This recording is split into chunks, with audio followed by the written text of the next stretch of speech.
How are you feeling today?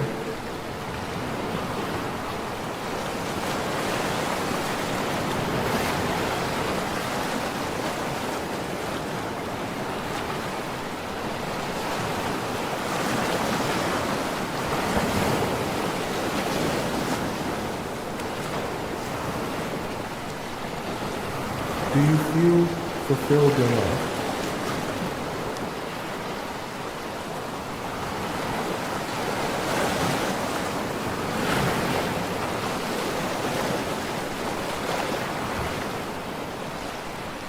The show will begin in 4 minutes. Are you ready?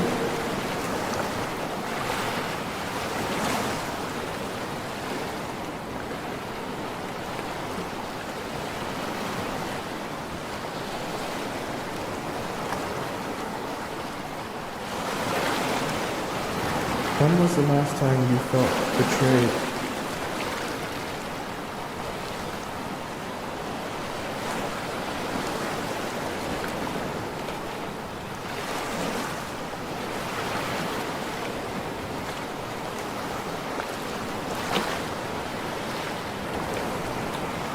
When was the last time you felt loved?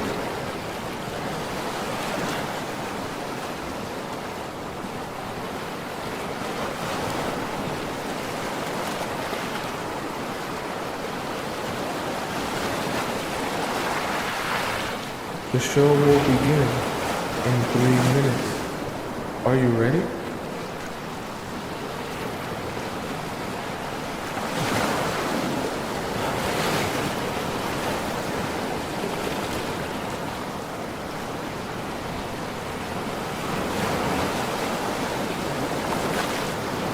What did it feel like to be in love?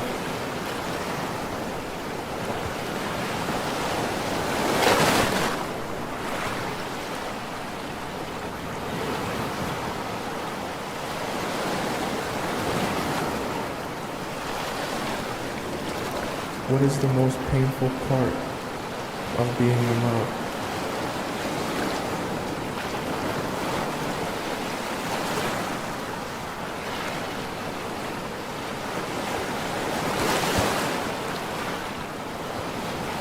The show will begin in 2 minutes. Are you ready?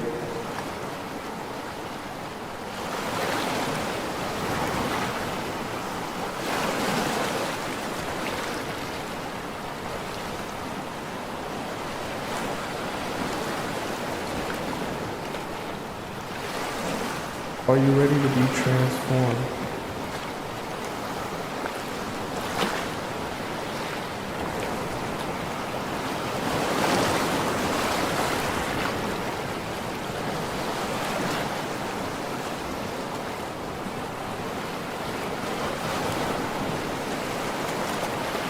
Are you ready to make a change?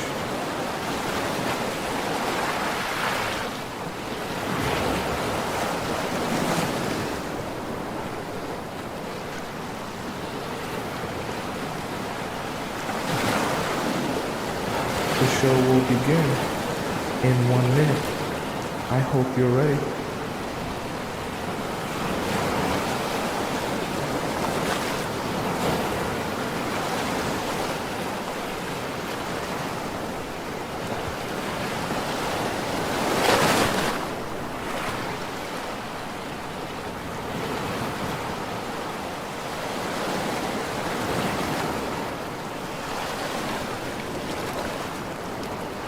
The show will begin in exactly 30 seconds.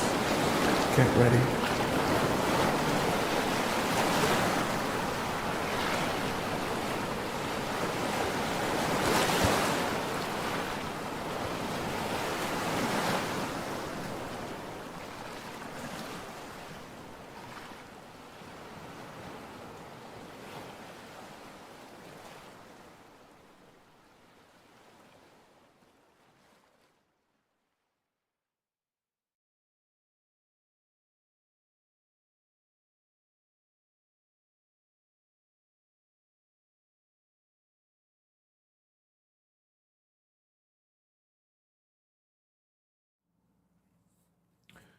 What if I told you that boundaries can make a man fall in love with you? What if I also told you that without those boundaries, you can become the most unattractive version of yourself to men? If that sounds like something you absolutely don't want to be seen as, then join me on today's show where we'll be discussing why men fall in love with you when you have boundaries. That way, you never make the mistake again of thinking being a people pleaser actually makes you more likable. Welcome to the Players Club. If you're paying attention to me and everyone else in the live stream, please say here present so that I know you're here present and actively participating. How are all of you beautiful, amazing people doing today? So good to see you. Okay, who we got up in the chat? In the TikTok chat, we got Rogue here, Lenelique is here, Trini is here. Okay, we got User here, Girl is here, Liliana is here, Leah is here, Ariana is here. Okay, Bella is here, Sunfire is here, Yvette is here. Welcome all you beautiful people. And of course, we got our moderators, Scotty, SH, and Sharice here in the TikTok chat. Welcome all of you. Who we got over in the YouTube chat? We got Mary Kim here. Okay, we got Nicole T is here. All right, we got D's here, Nia is here, Sharon is here, all right. We got Suzuki Snow, one of our amazing channel members is here. Henya, one of our amazing channel members is here. Ivy, one of our amazing channel members is here, okay. And of course, we got Jazz here and Madison as well, okay. And of course, the most amazing and most wonderful Missy America. All right, Jen, let's get this party started on the road. I hope you had a great last night, and I hope you're gonna have a great rest of your night tonight. If you're watching me at night, or great rest of your afternoon. Okay, we're gonna be locked in here for a little bit. Okay, talking about boundaries. I love talking to you all about boundaries because it's so important for your relationships. And on today's show, I want to talk to you about boundaries because I want you to understand how it actually makes you even more attractive. Because I know you guys love to know, what do the men want? What do they find attractive? And boundaries is one of those things, and I want to break that down for you here today. All right. So let's start off with the terminology you might have heard before from other content creators, okay?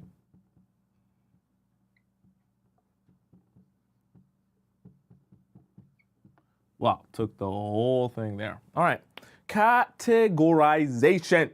Very, very important to understand when it comes to men and how they go about giving attention to women and how they go about choosing their future partners. Something that you can easily become confused in when either you're less experienced in relationships and don't understand how these things work. So we're going to draw a fairly simple here. Wow, I wish I could draw my circles better. How do I learn how to draw better circles? Anyways, so we're going to draw two ovals, as you can see. On one side, we're going to have a wife. And on the other side, we're not going to be disrespectful. We're just going to say a non-wife, all right? So everything else that's not a wife. Now, when I'm explaining this to you, what I want to kind of crystallize for you in why men fall in love when you have boundaries, I want you to see how they categorize different women and what comes of those different categorizations, okay? So in here where we have wife, right, let's put a couple of things, right? So obviously today's about boundaries, so we'll say things like self-respect, right? We'll say things like, obviously, boundaries. We'll say things like says no, right? And on the other side, when we have non-wife, we'll say things like says yes to everything, right? We'll even put here to everything. We'll also put in here maybe a little bit more of a risk taker. And we'll put in, let's just say, I won't put free spirit because that makes it sound like wives aren't fun. We'll say down for anything, okay? Whatever anything might mean. Now, here's the thing about wives and non-wives. that can become confusing. See, both wives and non-wives can both be, they can have some overlapping qualities. They can both be, can I fit it? Beautiful, right? So we can even just say, right, if you guys can't see that, I'll put in a larger sense. They can be pretty, right? They can both get attention, right, from men. And so this can become really confusing when you start to realize that both wives and non-wives have characteristics that they can share, and they both are getting attention from men. So you might start thinking to yourself, well, Thompson, why does this matter, and how does this relate to why men fall in love with boundaries? Because I see them going for the non-wives that you're describing all the time. I see them giving attention to the non-wives all the time. In fact, I see them spending so much of their time with the non-wives that I rarely ever see any of the wives get any sort of respect at all. Well, here's the thing. Depending on where a guy is in his life, where he is mentally and emotionally, he might be looking for one of these things or the other, okay? And if he's in a place in his life where he's not looking for this, then that means subsequently he's looking for this.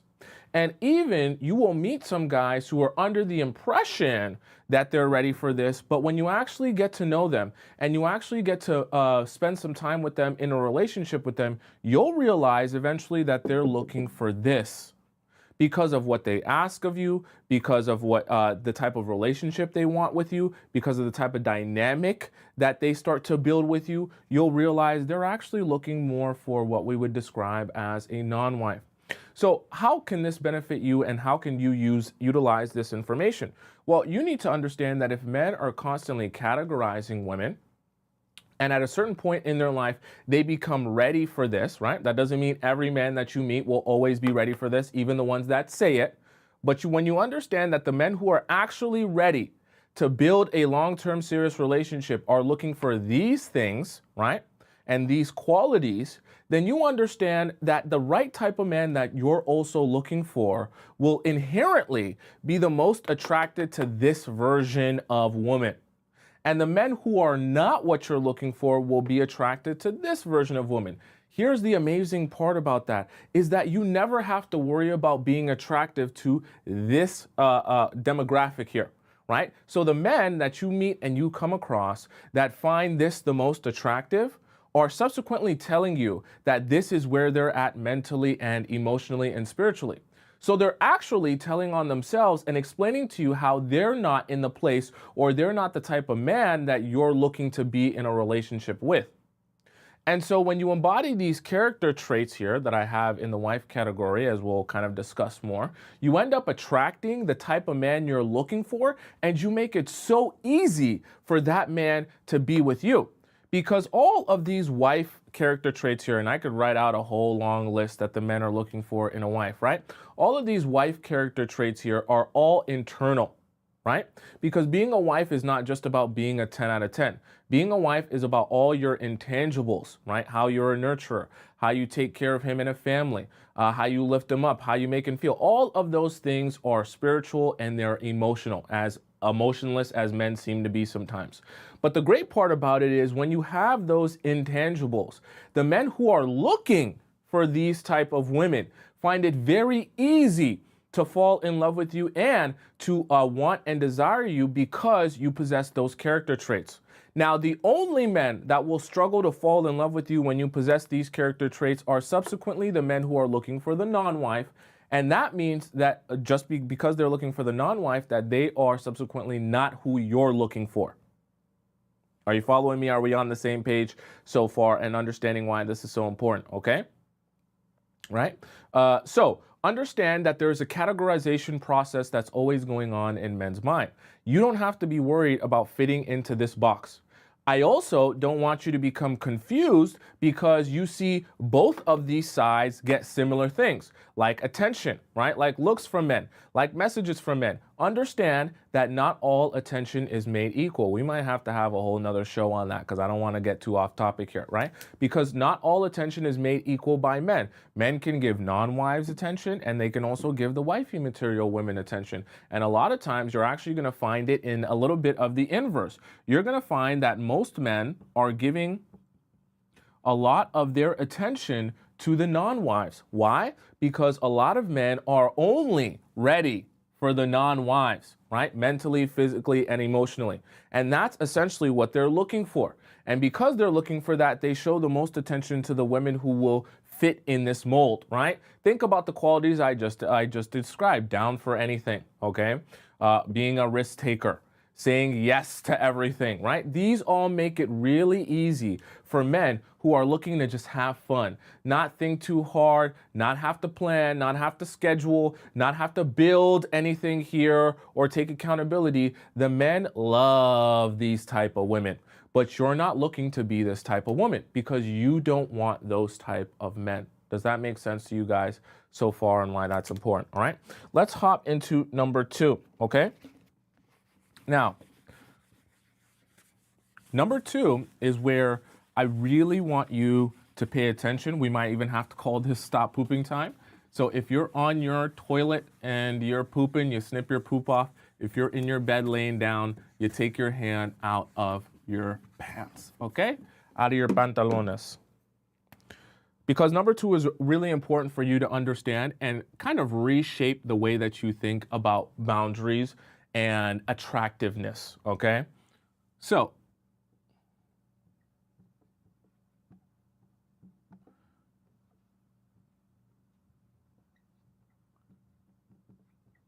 respect and desire. 2 really important concepts to get a grasp of and an understanding of, okay? So let's kind of do this here. We're gonna have 2 sets of graphs, okay? On the bottom here, we're going to have, let's just say respect.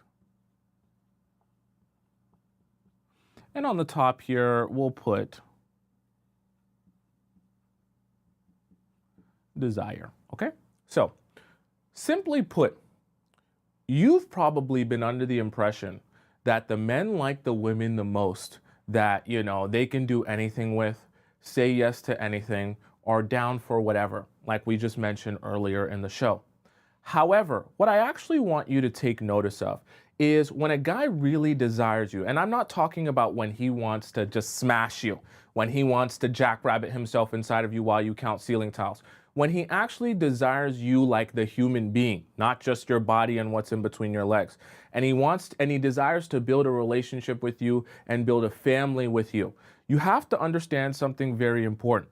There is kind of like a linear aspect to respect and desire for men. Meaning, as his respect for you grows as a woman, his desire for you subsequently grows, right?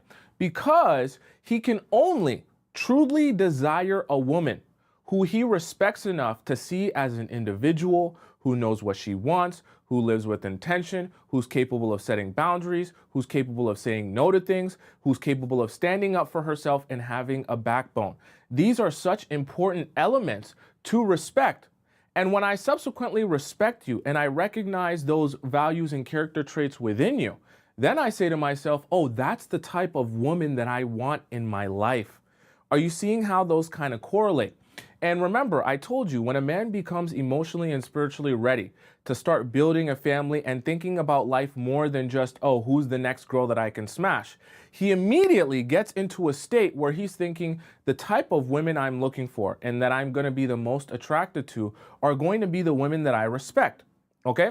And this is the kind of the mistake here. I'm going to draw a second graph for you guys because this is an easy mistake to make and think that men are thinking more like this. We'll put desire here. See, you can start to think to yourself,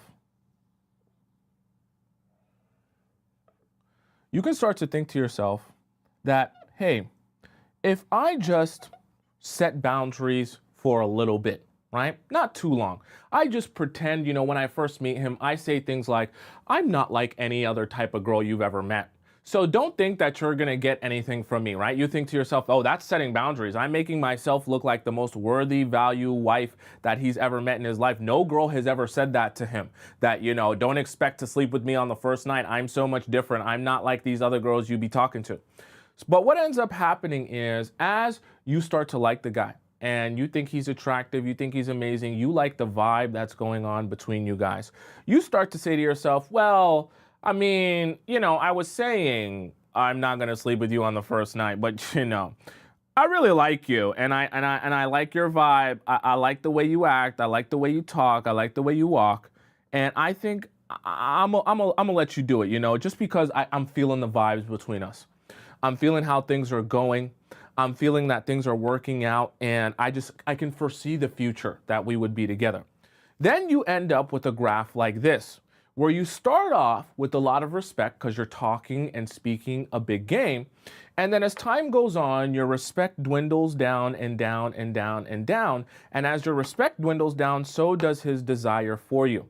And this is ironically something that you can even notice in men that you're dating, right? That actually are not necessarily bad men. Because as you allow them to escape a lot of the boundaries that you initially wanted to set, you start to notice, instead of him appreciating you more for giving him the opportunity to circumvent and go around all of those different boundaries that you're supposed to have, instead of him appreciating you more, he actually disrespects you more.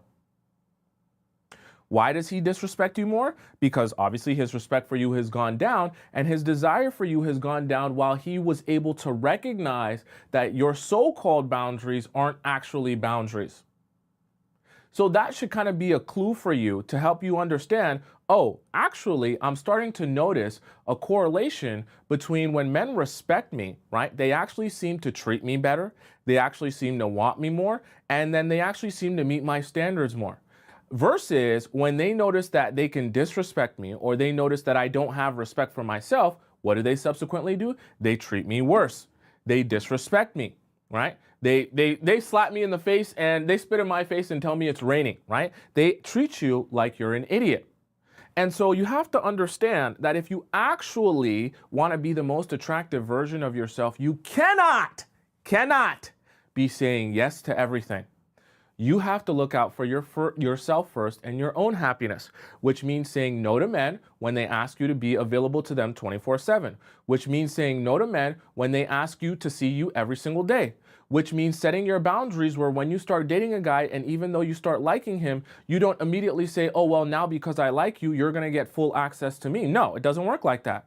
You get treated the same as everyone else, that whether I like you, whether I'm in love with you, whether I think you're amazing or not. You don't get to take me on a couple of dates and assume that now you have my full attention. I'm still going to be focused on me. I'm still going to keep me first. I'm still going to keep my priorities, because those don't change simply because I start liking you or think that you're interesting, right? Does that make sense? So, very important to understand, desire and respect are correlated. As respect goes down, so will desire. So anytime you're thinking about being a people pleaser to a man, right? Or to anyone really. But anytime you're thinking about being a people pleaser to a man that you just met, or a man that you find interesting or attractive, snap yourself out of it, because being a people pleaser will always get you less respect, right? The moment you start people pleasing, that people that you're trying to please will immediately say, oh, perfect. Now you're actually showing me firsthand that you don't deserve my respect. Right? Because all you're thinking about is trying to make me happy and about what I want. And if you're only thinking about what I want and you're actually going to compromise what you want in order to make me happy, then that means you don't have self-respect. And self-respect is one of the qualities that I put earlier in the show when I did the Venn diagram for you on the wife side of the qualities that men are actually looking for when they actually want to build a life with you and make you a wife. They're not looking, think about this logic as well. Men aren't saying to themselves, oh, gee, boy, golly, I would love to be in a relationship with a woman who has absolutely zero respect for herself, okay? Unless he's got some sort of demented brain, he's got some issue, he's a narcissist or something like that, he's got a diagnosed personality disorder. Men aren't saying to themselves, I would love to be in a long-term, serious, committed relationship and put a ring on the woman who disrespects herself the most, who says yes to absolutely everyone, myself and everyone else in her life included, who has no idea how to say no to anything and allows herself to be in compromising situations and nobody respects her because she literally can't turn anyone down. No man is saying that. So when you think about it, that logically, you understand that it's actually a trick to convince yourself that being more desirable is saying yes to more things or setting less boundaries. And when you retrain your mind to understand that actually men are more attracted to you when you set more boundaries and you're firm on those boundaries, then you're going to kind of see a whole different landscape to your dating life. And you'll be a whole lot more happier because of that, right? Does that make sense? Someone said in the TikTok chat, she said, why do women like that get married then, right? So are you saying that why do women that say yes to everything get married then? My answer to that is, even if they get married, answer this question for me. Do you think that the women who say yes to everything and get married, do you think they get taken advantage of, or do you think they get treated amazing, right? So those women that end up getting married because they say yes to everything, do you think those men will take advantage of the fact that they married someone who will say yes to everything? Or do you think those women get treated like absolute princesses? Okay, that's just my question to you, okay? Let's go on to our next one here. So we had number 1 was categorization. We had respect and desire. And number 3 here, very, very important, okay?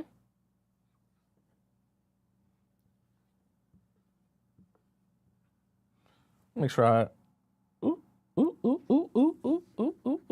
I was almost going to spell it wrong. Okay. You guys been on me, the spelling police. Okay. I got to make sure I don't spell things wrong. Okay. y'all spelling police. All right. Opportunity. Number 3. Okay. Very important that we understand opportunity and how opportunity works. I'm going to give you a little bit of an analogy here so we can kind of understand why opportunity is important for men and why they will take advantage of opportunities whenever they present themselves, okay? So let's imagine you are sitting at home, you're bored, okay? You're super bored, you don't know what to do, you want to find something to do, and you just have a lot of free time on your hands. So you decide to get a Netflix subscription, okay? And your Netflix subscription, what do Netflix subscriptions be costing nowadays? Let's just say, for the sake of argument, this Netflix subscription you went and got because you're super bored is $25 a month, okay? Let's say you got the 4K version with the premium package. You got all that good stuff, all that extra stuff on top of it, right? You got the premium Netflix package, $25 a month. Now, you get your Netflix package at $25 a month because you want to watch unlimited content, so many movies, so many TV shows. You want to watch The Rock on there. You also want to watch, what's that one show that that all the girls love? That old kind of like royalty show. Oh my gosh, I can't remember. Is it The Queen's Gambit? There's The Queen's Gambit, and then there's the other one with a princess. I can't remember the name of that show that everyone loves. Bridgerton. You guys are so smart. I love you guys so much. So let's say you want to watch Bridgerton, all the episodes of Bridgerton, right? You love that show. You think it's awesome. You've been wanting to watch it. So you download your Netflix $25 subscription. Now, obviously, this is $25 a month, right? Meaning every month you're going to pay $25 out of your account. But let's imagine on month number 1, that was supposed to be $25 charged to your account. Instead of them charging you $25, let's say for the sake of example, in this scenario, you actually don't get charged the $25. Because in your bank account, when you look at your bank statement and they're supposed to take it out on the 1st, they didn't end up charging it to you. So you're like, oh, interesting. I guess maybe there was a little bit of a glitch. Maybe they'll take it out later. And then the next month comes, and once again, you're supposed to get charged $25 for your subscription, your 4K subscription. You're watching all the shows now. You're like on Bridgerton season like 5 now. And you're watching another show in tandem with that. Like you're going crazy on Netflix now. But once again, they don't charge you $25 for your Netflix 4K subscription. Very strange. Now, on month number 3, they have still not figured out that they have not been charging you for your Netflix subscription. Now, let me ask you a question, and this is where I want all of you to start participating here because this is so important to understand. I want to ask you, tell me, what are you going to do on month number 3 if they don't charge you for your Netflix subscription? Are you going to figure out how to contact Netflix, or are you just going to do nothing? Let me know in the chat. Are you going to contact, or are you going to do nothing? Let me know what you're going to do in the chat right now. I want to make sure everyone's paying attention so that we can all be on the same page here and understand each other. We're going to kind of tie this back here to the men. Okay, I want everyone to participate and answer here to make sure we're all on the same page, okay? I see a lot of people saying, I'll do nothing. I see a few good Samaritans saying, oh, I'm going to contact. Someone said, I'm going to contact because it's haram, okay? Good for you all. Now, obviously, majority of us, right? We guess we're bad people. We ain't going to contact a damn person, okay? Because if Netflix can't figure out how to charge me for my $25 subscription, I'm going to enjoy those shows for free. I don't give a damn that you can't figure out how to charge me properly for the subscription that I'm supposed to be paying for. None of us, most of us, I should say, are not going to pick up the phone and say, Netflix, I just think you have a super amazing business model, and I'm loving this season of Bridgerton. I just wanted to let you know, though, I'm getting this season for free. And I've been watching all your shows. It's amazing. Your app is amazing. You're changing the world. I think really, because I think you deserve this money. For your bottom line, please, I'm going to give you my account information. Yeah, I have my card right here. I'm going to give you my account information. Please charge my account so that you can, I have to be paying for this. I can't get it. Who's going to do that? Most of us would not, okay? And there's a reason for that. If people can't figure out how to, have a fair trade here and it works in your favor, why would you speak up when it's working in your favor? So let's imagine the men here, okay? And instead of it being Netflix, it's your body, right? So every time he gets to sleep with you, you charge him nothing, okay? And when you charge him nothing, he realizes that he can continue getting to sleep with you. So we'll say plus sleep, plus sleep, plus sleep.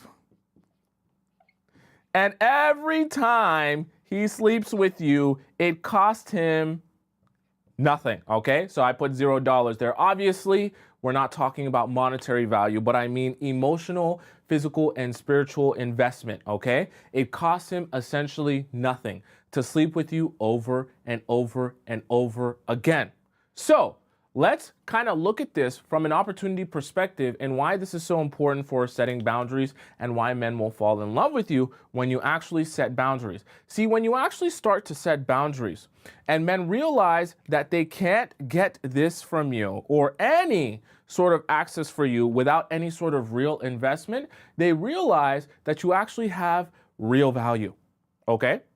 Because anytime they get the opportunity to get all of this for free, they never actually see you or perceive you as someone with real value, okay? Because the lack of investment actually shows them, right, that they don't have to do a lot for you in order to get you.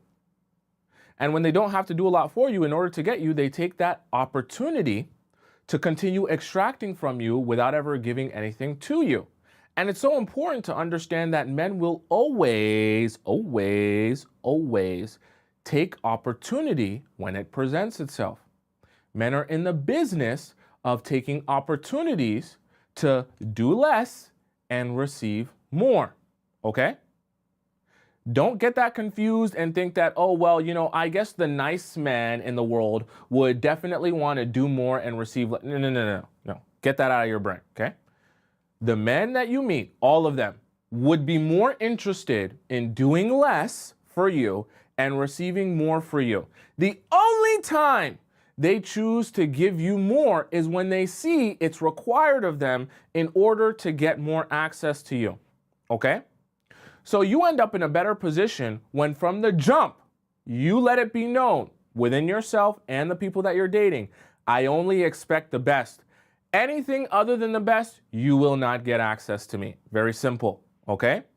And remember, there's actually an expectation of you to say no to things. There's an expectation of you to have self-respect, like we mentioned in our Venn diagram at the very beginning. So don't think that when you tell him that, hey, it's going to cost, right? Now, I don't mean like money-wise.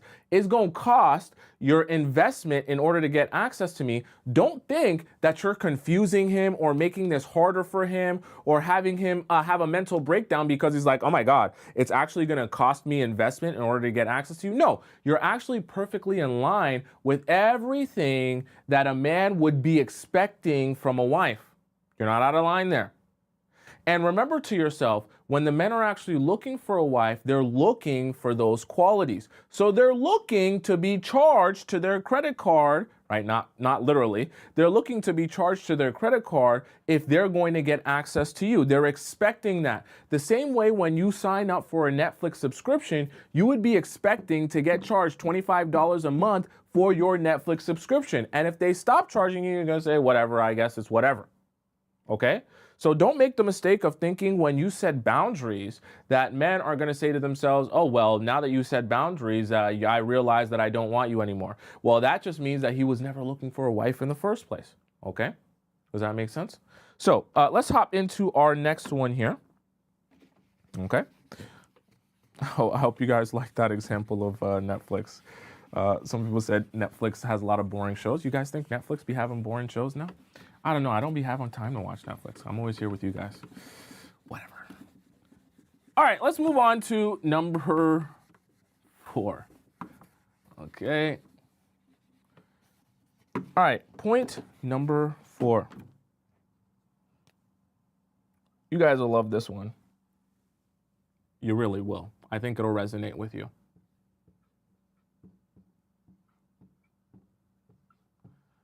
I want everyone participating on this one. You guys are gonna love this one. All right. All right, we're gonna set two different scenarios here. All right. In scenario number 1, okay, you guys love this, so I'm gonna make sure to give you guys an example of this because you guys love when I do this. Okay. 2 examples here. Anyone in the chat, can you tell me what I just drew? Does anyone know? Okay. Tell me what I just drew. Anyone know?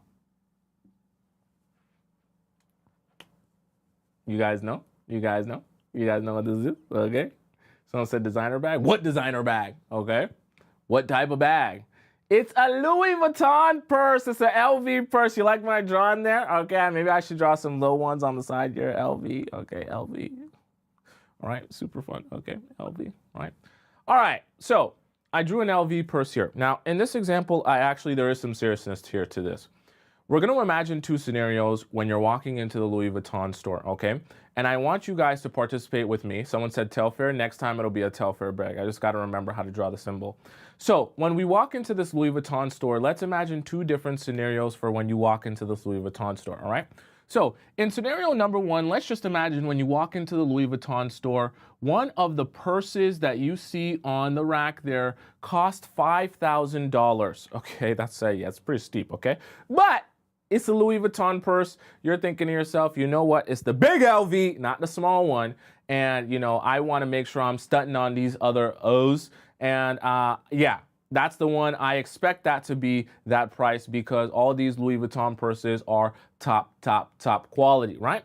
You're assuming that it's $5,000 because it's quality, okay? Because of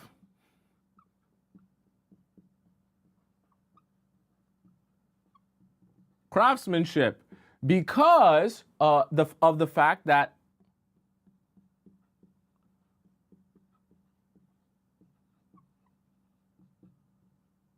everyone wants it, right? Because anyone or any one of your friends, any one of your girlfriends, your mother, your aunt would love to get them a Louis Vuitton purse. So because everyone wants a Louis Vuitton purse, because of that, the value, the price has to go up, because if it wasn't up, then it wouldn't be a Louis Vuitton purse, because then everyone wants it, which is what makes the price go up. So let's imagine scenario number 2, that you go to that same Louis Vuitton store. This is an official Louis Vuitton store, okay? Like I'm talking like with the sign in front, you can damn near see Bernard Arnault. Yeah, Bernard Arnault in front of the store, okay? Official Louis Vuitton store. You guys probably don't know who Bernard is, okay? Anyway, so let's say now at this Louis Vuitton store, you go up there, and when you look at the bag and you look at the price of the bag, the price of this bag here at the Louis Vuitton store is $50. Chat, you tell me, okay, let's have a conversation here. What are you going to be thinking to yourself if you go to the Louis Vuitton store and you see that at the official Louis Vuitton store, one of the Louis Vuitton bags is priced at $50? Let me know in the chat what would be going through your mind if you saw one of those bags at the Louis Vuitton store priced at $50. Okay? Give me some of the thoughts going through your mind. I see Christina would say, why is it so cheap? Okay. Someone else said it must be fake, right? Someone said no one wants it, so the price must be going down, right? Someone else said it must be something wrong, must have a defect, okay? Right? Does that make sense? Someone said, Brooke said, where are the cameras? Like you're being punked, right? Miss Marked Flower said in the YouTube chat. Ali said, I would not want it. Now, isn't that amazing? Oh, I love this so much, like a study of human psychology. Isn't that amazing? You went to the official Louis Vuitton store. It said Louis Vuitton on the front there. So there's basically a guarantee that everything here is real. Isn't it interesting that simply marking down the price on a Louis Vuitton store will have you questioning if it's even real? You're in the Louis Vuitton store. How they go sell a fake bag in the store? Or have you thinking to yourself that it's a counterfeit, or thinking to yourself that you're being punked? I've seen some people say they buy it now, right? Isn't that interesting though, that simply because it's $50, you think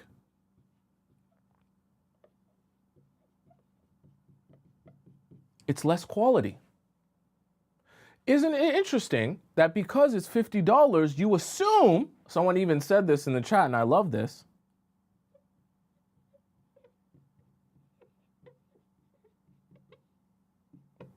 that nobody wants it? Isn't that interesting that me lowering the price on a bag that you wanted when it was $5,000 actually made the bag less desirable to you? Isn't that strange? You would think the desirable bag at a cheaper price would be more desirable. So let's have a conversation here about cost versus value and why this can actually relate to your relationships and boundaries. See, when you set boundaries with men, you're driving the cost of you up. Now, I'm not talking about the cost to be with you in terms of monetary value. I'm talking about the cost to be with you in terms of emotional investment, spiritual investment, right? Mental investment and consistency, right? That's value. I have to spend a lot of time with you, be consistent with you, take you out, make sure I'm treating you well in order for me to keep getting more and more access to you, okay? You're not a Louis Vuitton bag, but I want you to kind of get this here. Now, if you set boundaries, those boundaries will make it so that in order for me to get access to you, not only must I show up for you in the way that you expect me to show up for you, but I also must be consistent in showing up for you that way. All of that is driving the cost of me being with you up. So you're like this bag, you're the $5,000 Louis Vuitton bag. However, if you have no boundaries or little boundaries, or you let everything slide, what that's going to actually show men is, hey, you might look like the Louis Vuitton purse that I saw on the rack there, but you're priced at $50. Why are you priced at $50? Because the emotional and spiritual cost of being with you is very little. You will accept anything. You don't tell me no ever. You don't set any boundaries, and even the boundaries you do set, you're very loose on those boundaries. So that shows me that you're a lot like this $50 Louis Vuitton purse. So even when it's sitting in the store, and even when I'm sure it's official and it looks beautiful, I begin to question, do I really even want that purse? Because why is the purse that I was expecting to be $5,000, I was expecting to have to put a lot of emotional investment into in order to get access to, why is this bag now $50? I'm starting to question if it's even as valuable as I once thought it was. Because cost and value are actually kind of tied together in our minds. We assume the cost for something valuable will be high. We also assume the cost for something that is not valuable will be very low. So when we can convince ourselves that something is worth a lot, we want it to correlate by having it cost a lot in order for us to get access to it or to get it.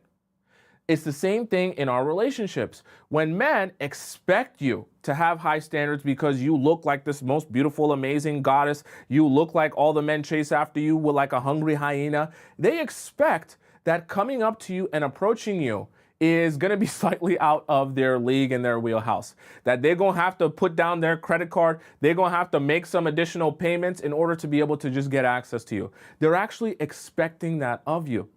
So when you match that, it makes it so much easier for men to fall in love with you because you're actually showing them exactly what they expect from you. And when you show them the opposite of what they expect from you, when you're like the $50 purse, that's when they start to question things, take a step back and say, oh, I was actually thinking you were like a goddess and everyone wanted you. So if you're a goddess and everyone wants you, why are you giving me access to you for nothing? I'm not investing in you. I'm not doing anything for you. In fact, I'm actually treating you horribly and you're still allowing me in your life and allowing me to get access to you. So it's funny and ironic because even though men will tell you they want you to make their life easy, make it peaceful, don't ever say no to anything, be available for me 24/7. When they actually are really attracted to you and think you're like a dream girl to them, they expect you to have boundaries. Because they expect the cost of being with you to be a lot, to be very high. Isn't that ironic, right? The same way when you go to the Louis Vuitton store and you see that bag in the store, but it costs $50, you immediately begin to question why that bag costs $50. And you psych yourself out of thinking that that's the bag that you want. And a lot of you, as seen in the chat, would skip over the $50 Louis Vuitton purse in the store simply because it's $50 where you're thinking there must be something wrong with it. So imagine that same psychology with the men. Even when you are amazing, even when you are awesome, and even when you are super desirable and anyone should want you, they skip over you because they're like, why would you be so cheap? Why would you not have boundaries? Why would you say yes to everything? It doesn't make sense to me. I feel like there's something wrong here. Okay? So, such a powerful kind of analogy to think about. And to remember, whenever you're going into your relationships and you're thinking that, oh, if I say yes to more things and I cheapen my own value, then that'll make me more attractive to men. It won't. It'll actually make them more confused, especially when they approach you from the standpoint of thinking that you're like this goddess figure or you're so amazing and everyone wants to be with you. Does that make sense to you guys so far? Right? Okay, let's hop into number 3 or 4. No, this is 5. I'm lost. I'm having too much fun here. Okay, let's hop into number 5. Okay, so there's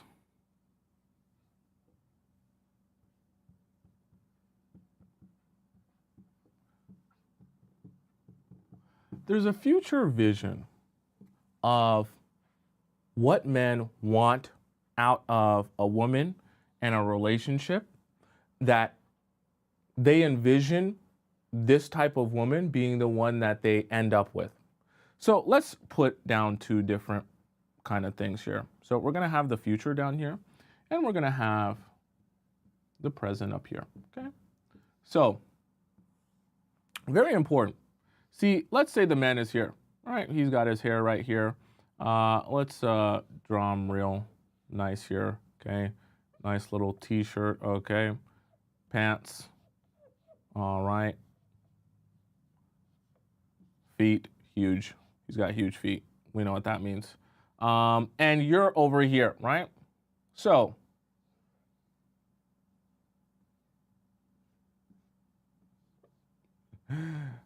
someone said, why don't you draw them with curly hair? So we got curly hair for you today. You've got a little mini afro like Ice Spice, all right? Your 4B curls are popping, okay? Or 4C, depending on your ethnicity. You're wearing pants today. You're wearing jeans today, all right? So you're here, right? And in the present, right, let's imagine that there is a particular type of woman that he's looking for. And so in the present, right, he's expecting that your qualities, right, he's expecting that your qualities while he's in the present here with you, that you will act in a way that gives him a lot of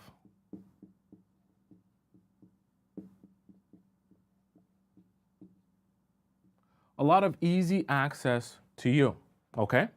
And he asks of you, hey, I feel like you're not very available to me, right? You don't text me all the time. You're not available to me all the time. You're always doing something else. You're always, right? Don't be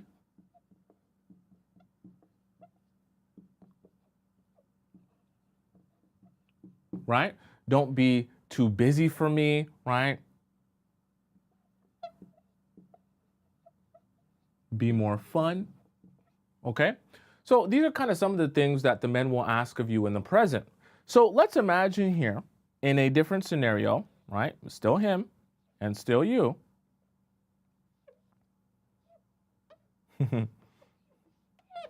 He's here.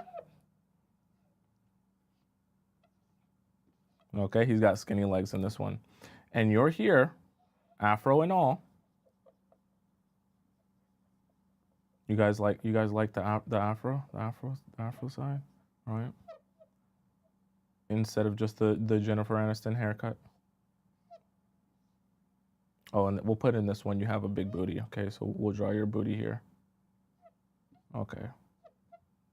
So, very important. As you're thinking about the future, as the men are thinking about the future, they're also going to be thinking about very different characteristics or character traits, right? They're going to be thinking, oh, well, I was wanting you to have easy access to you all the time, but when I think about the wife that I want, if I have easy access to her, then that means everyone else had easy access to her. So if I want a girl that everyone else didn't have easy access to, I actually want it to be hard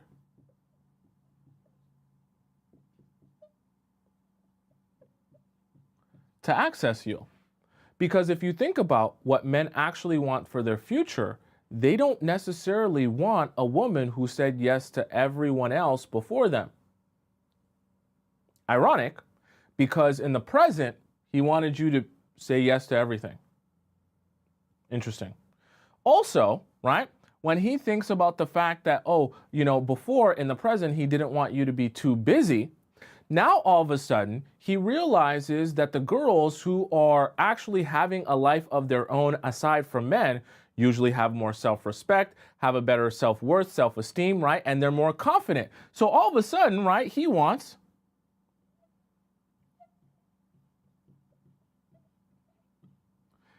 confidence, and he wants you to have a life. Because he doesn't want to marry someone who has no life. That's boring. That's uninteresting. You're just like a thorn on his side. You're just like attached at his hip that whenever he wants to do anything, you're like literally like a little mouse that you can't possibly allow him to do anything because you want him so much and you want all of his time and you want all of his attention that he can literally never go out with his friends. He can never do anything else if it's not doing stuff with you. Interesting.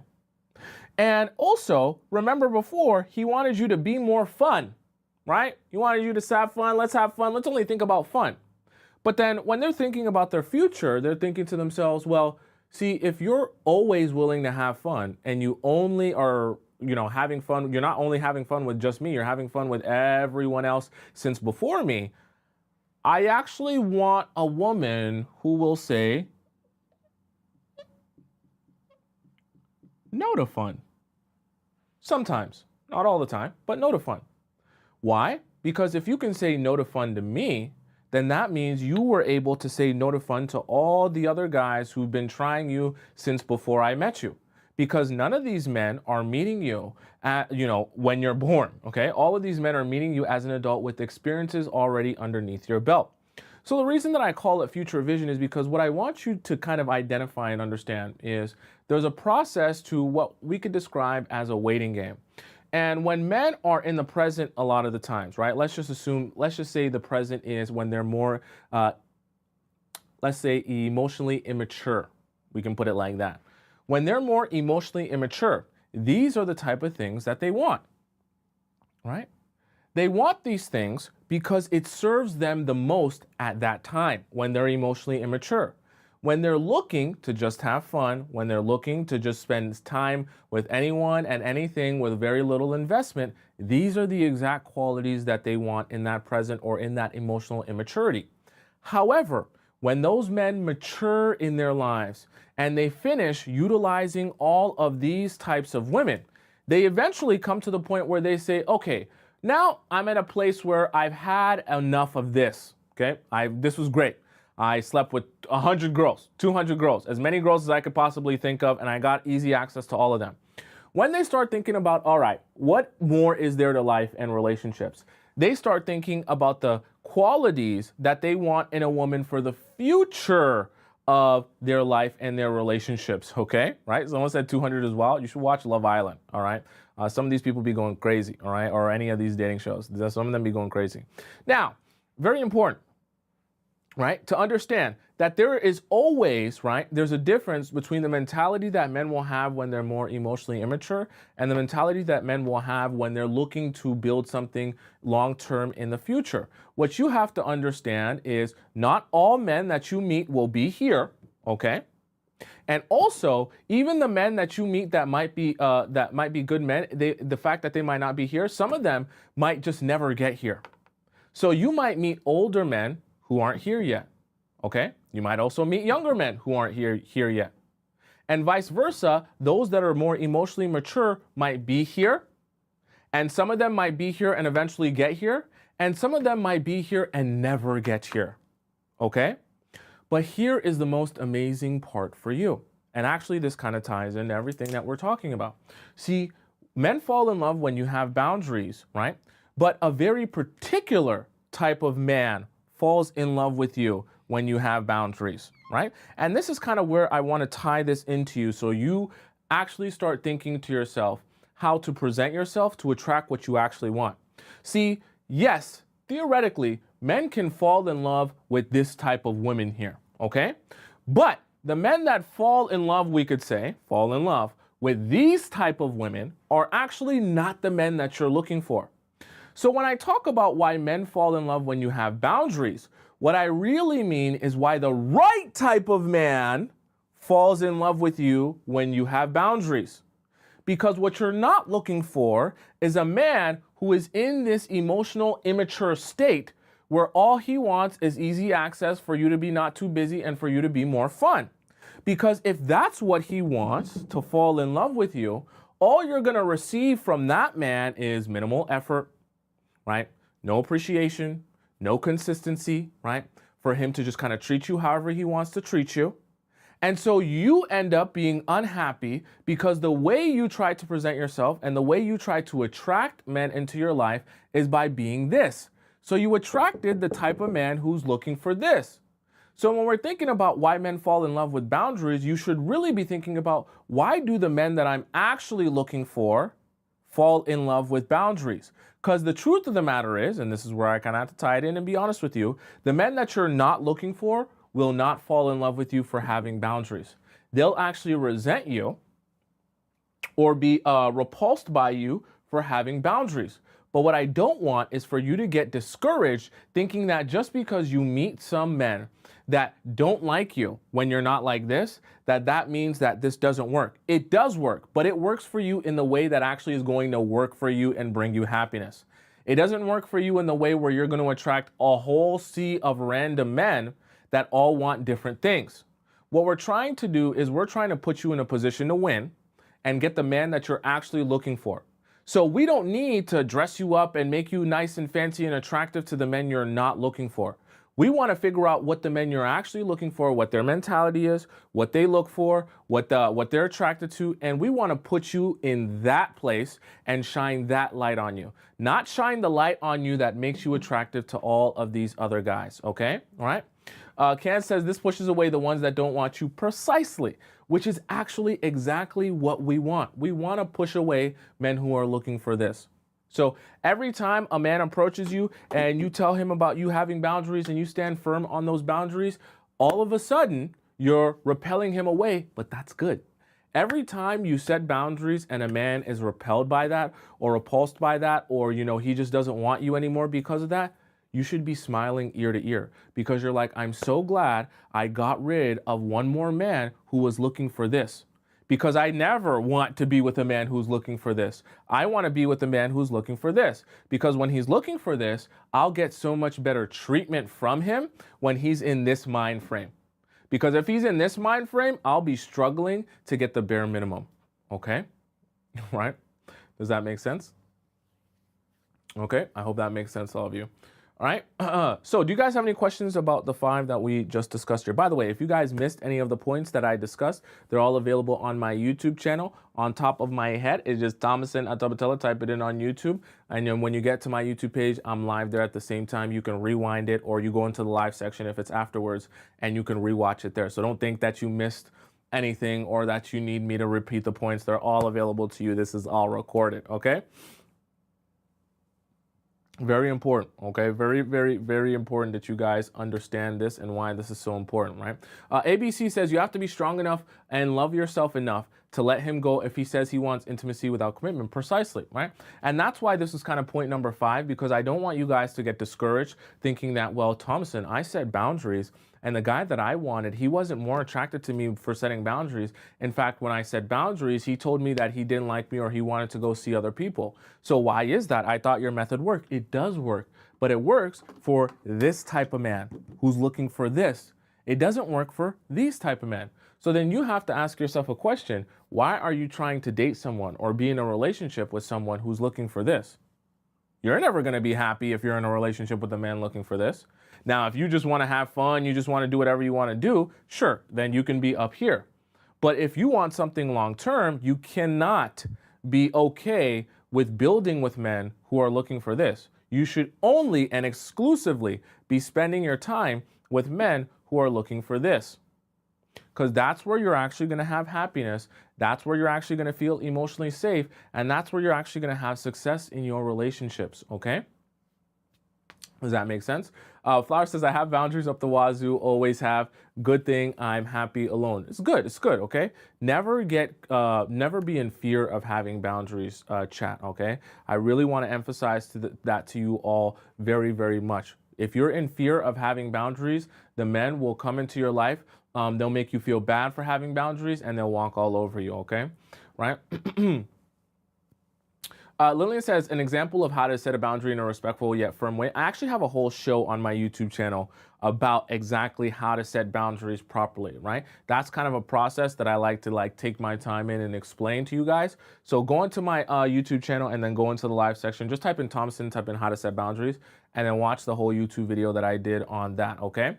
Very important, because when you understand how to properly set boundaries, and like you said, right, it doesn't have to be you screaming and yelling at people, right? You can set firm boundaries. It's just very important that when you set firm boundaries that you don't start to go waver and flip-flop and this and that, right? Setting very good boundaries is like talking about it or setting it is like not even half the battle. That's like 10% of the battle. The rest of it is really about making sure that you actually execute on those boundaries. And if the situation presents itself, you do exactly what you said you were going to do. You cannot waver there. And maybe we'll have I'll do an updated show on how to set boundaries properly, but you cannot waver when you set a boundary and you're firm on that. In fact, you should even go even stronger on it just to show people that you mean business. It's very important for setting the foundation and maintaining that. And I know some of you are thinking, well, what boundaries should I even set, right? That's also a process where you have to look inward within yourself. What are the most important things to me? What are the things I will never tolerate in a relationship? Like, what are my deal breakers, right? You have to look inward and start thinking for yourself and what you want, to think to yourself, what do I not want? And what am I not okay with under any circumstance? Then you start building your building blocks of boundaries that you're saying to yourself, this is what I expect. And if you're willing to give me anything less than that, you will not get access to me. Right? And it doesn't even have to be where you come to people and you're like, I'm so mad already. You better do this. You better do that. No, you just simply say to yourself, I know what I want. I know what I expect. If you can give that to me, that's perfectly fine. It doesn't make me mad. I'm not going to yell at you. I'm not your mother. I'm not going to try to force you to do it or do some weird thing. No, if you can't meet those standards, it does not bother me. Other people will meet those standards. Just let me know if that's you, not you, early, so that I can walk away early. Very simple, very simple. It doesn't have to be something where you're like angry at the world and you're forcing people to do this and do that, right?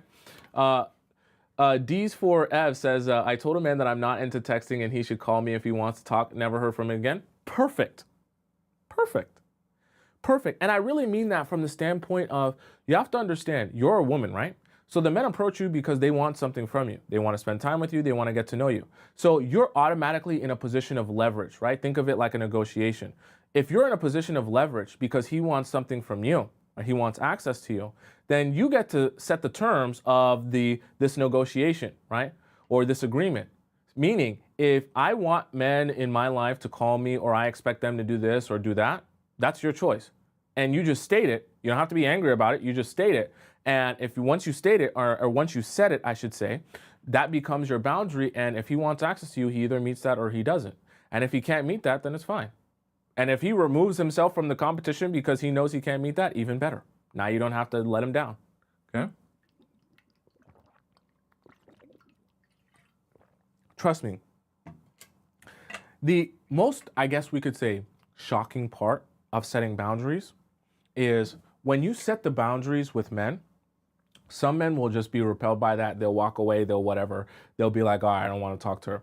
Then you'll also have another group of men who initially they'll be so shocked at the fact that you have firm boundaries and you're actually abiding by those, right? Because what a lot of men will do is when you try to set a boundary, let's say, for example, you say, I'm not going to sleep with you on the first night. They're still going to try because they're used to women setting boundaries.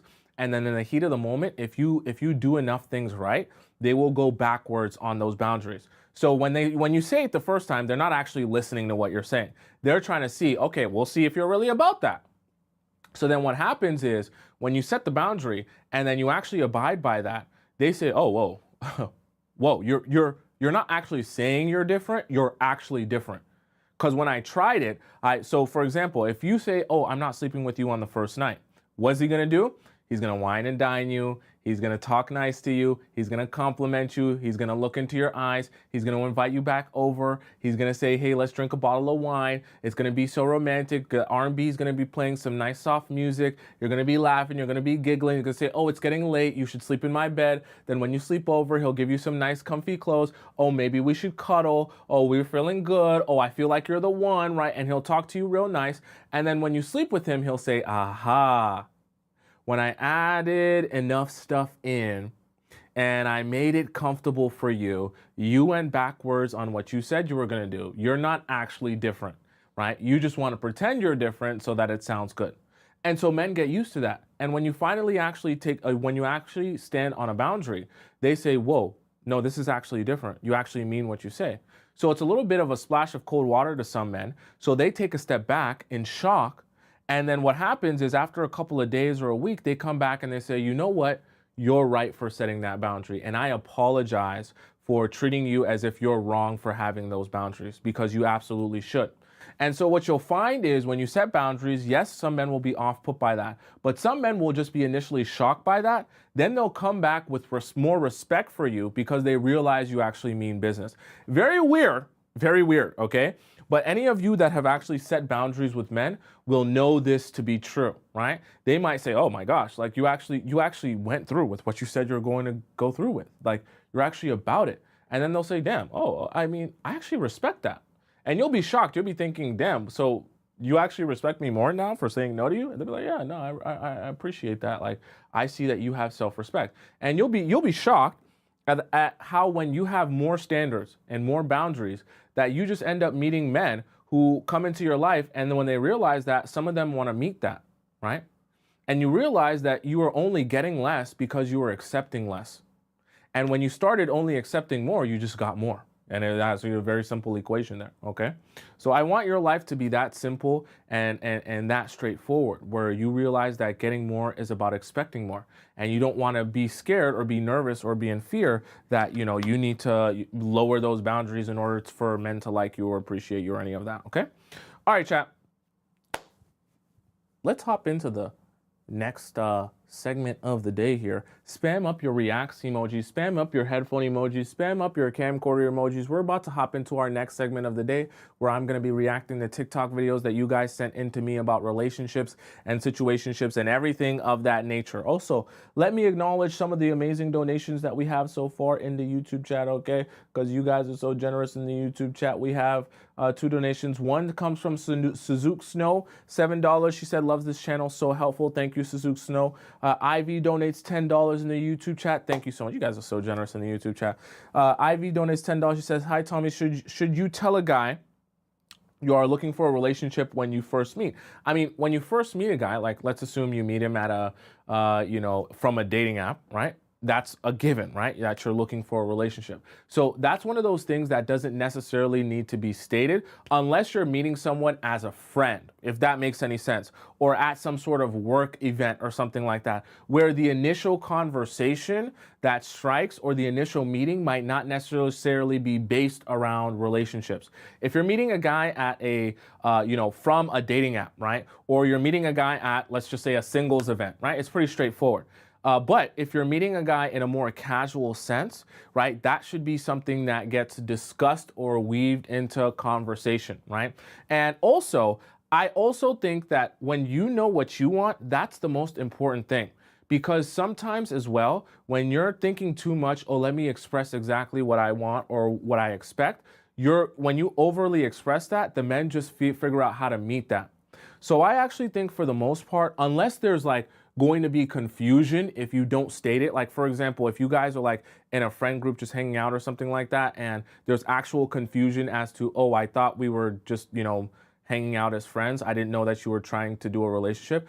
Unless that's the case, right? Unless there would be extreme confusion without it, I don't think it's necessary to state it because that should be a given if a guy's taking you out on a date or talking to you on a consistent basis. So what I want for you is to also recognize if you're having conversation with a man and you're noticing that his conversation is very like, oh, yeah, I think you're awesome. I think you're cool. And he's just texting you casually day by day by day. But there doesn't seem to be any intention of like, okay, well, I think you're cool enough to take on a date and let's see if we have a romantic spark here, then I think that instead of telling him, hey, I'm looking for a relationship, the best thing to do is to just take a step back.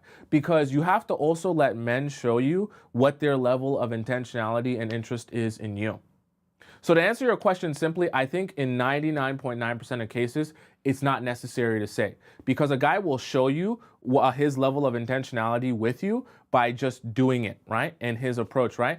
So Ivy says, if a guy approaches me, if a guy approaches you, nothing needs to be said.